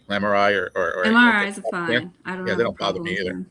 Yeah. They don't bother me either. No. CT Yeah, scan. that don't bother me going into machines. They asked me, said, "Do you want music?" And I said, "Nah, I don't want no music. I like the music though. I'll take the music because that helps. Because I had one. It was like 35 minutes, 40 minutes long MRI with my testing. So it's a while. You got to stay still. So I said, give me music. I said, okay, how long is it? Oh, about 40 minutes. I said, okay, most songs are 3 minutes. We got about 13 songs. So that's the way I played it. And then I do my Mr. Miyagi breathing in through the nose, out through mouth. And I do that for all the songs. And next thing I know, it's over. But it takes forever. It feels like forever, man. Shit, I go in, they strap me down, they put me up in there so I wouldn't move because they was checking my when I had that diverticulitis, so I wouldn't move. Yeah. And so I just crossed my legs and they strapped me down. I was in there. Hell, I fell asleep. I've fallen asleep during You fell that. asleep? With that noise, and I said, "Well, I had the headphones on. I just hell it. Yeah, I was That's in there for like crazy. 20 I minutes. fell asleep. I didn't have any music on because I can't normally hear the music over the machine anyway. How'd And you I fall was just asleep? lying in there. I was there for 45 minutes. I went to sleep. I was like, "Fuck Still, this, that's ain't loud good." though. That's like that. That noise Yeah, sucks. but it was so rhythmic. It was just I like, guess. woo, woo, woo, woo. I guess, It was so yeah. rhythmic. It was just like, That's what go you sleep. hear. This is what you I was hear. horizontal and I had nothing to do. I was going to sleep. I feel that because, like I said, with me, it was the music. I timed it. All right, 14 songs. Mr. Miyagi breathing in through nose, out through mouth. Next thing I know, 45 minutes was over, and I kind of went to that state. I didn't fall asleep, but I was kind of like in that rhythmic state, I guess. Like it kind of was just listening to the music, but yeah, it's crazy. To the music, gotta get her done. Yeah, but I'll tell you, the worst was those needles, man. That biopsy, that was the worst thing I ever had. That was painful, man. One time I was in there for like 25 minutes, and I asked him. I said, "How much longer is it gonna be?" Not 15 minutes. Well, I gotta pay. I threw up the first CT scan I ever had. They told me, "Did you fast?" I said, "Yes." I threw up bile. Yeah, that'll work. Yeah, it happened. They said it happens sometimes. It's either you're gonna throw up bile or you'll wind up like feeling like you have to pee, like you'll feel a warm. So the first time ever, I threw up bile every single time, and I've had for the last 2.5 years almost. How many CTs and MRIs? I get the warm feeling. I'm peeing myself. I'm like, I'd rather throw up. They said, "Now we're going to give you this dye stuff or whatever it's called." Said it's going to give you a warm feeling like that. People, you got to go. Yeah. And it hits right between your Loins. yeah, right in between there. And boy, I'll tell you, it gets hot, Yeah. and all of a sudden, Yep, that's weird. It's a weird feeling. Did you see what Morty weird. They said? give you that shot in your arm, and your IV or whatever port they got. No but way. You don't feel nothing until it hits your groin area. And then all of a sudden, it's like in that hip spot, in that groin area, it gets really hot. Oh yeah, it does. You feel like you're gonna pee yourself. You're right. Yeah, I'm cutting a piece of my ear off. What? That's it's crazy. horrible Yeah. as well. Even though you might not feel the pain too But much. He was saying he went in for an endoscopy. I can't say that word. Endoscopy. Anyway, it's too much English. He went in for surgery. I know exactly what it is, but I can't say the word. He was still awake when they started. They told him that he wasn't awake. Oh yeah, I read And that. then Yeah. he says, when they told me no, you're not, I started to panic. They gave him more sedatives. He was screaming at them afterwards, but his throat was hurting so bad. I'm like, the fact that you're still awake telling me that you can feel the pain tells me that you're awake. That's insane. Yeah, I think so. Yeah. All right, Brad. Hope it goes well for you, buddy. Sandy, Be good, Brad. How many Hey, people? Don't English. get into trouble with the nurses. Keep your hands inside your pocket. Look at Morty. He's got it. I was thinking the same thing. English. Sandy. Do you speak it? How many English is people- so hard. How many people Final you Taps see? I've had. They're awesome stuff. Sandy. Never had that. Sandy. Never had that. I heard those are horrible. Sandy. I know, I gotta go to bed. I know, it's 1 Sandy. a.m. I gotta go. Sandy. How many people we got watching? I don't know. Hang on. I don't know either. Because my show's, I got 8 people watching, but it's going like this, and I can't figure that out. Take it and zagging. I don't even know. Let me have a look. Hang on. Let me English, I'm refresh. pretty good at it. Yeah, It says you got 7. All right, cool. It keeps moving on. 30 Says 7. thumbs up and 7 currently. I see 7, but I don't know. It says 7 on my end. All right. Yeah. Yeah, English, I'm I gonna have speak. to end it here too anyway. It's going on 3.5 hours. But River Sandy, you rat, need to river go to rat, bed. river You got a rat. big weekend coming up. Are you ending this, Rustic? I'm one of them, Buggy, just making sure you don't talk crap. Did you not hear me? Buggy Are you ending watching. this? Yeah, I'll fix to end it. I'm going three and a I've half got to go to hours. bed anyway. Okay, I'm I'm gonna going to be jump up off in a then. few hours. I appreciate you I'll coming jump for off then. airport. I'll see y'all later. Sandy, nice seeing you. It's nice to see You you got it. Tails guys. up, brother. Be good. Be Bye, safe. Have a Sandy. great Nice seeing you, weekend. darling. Hold on. I'll give you. Bye. Be Cleveland. safe in the storms if you're out there. Mr. Cleveland's just come Hey, in. I want to see if one, the crappie master. All right, Sandy, I appreciate you coming for hanging out with me. Be good. Be safe in this storm, everyone. Yeah. Everybody, y'all have a good day. Enjoy this day if you're around the areas where you're getting sunshine and winds or whatever, but because it's fixing to get bad this weekend. If you don't have to get out, don't get out on this mess. It's the weekend. I mean, most of them ain't working, but please don't get out if you don't have to. Be safe. Talk to everybody later. Y'all have fun. Tails up. See you on the next one. Thank y'all for coming in.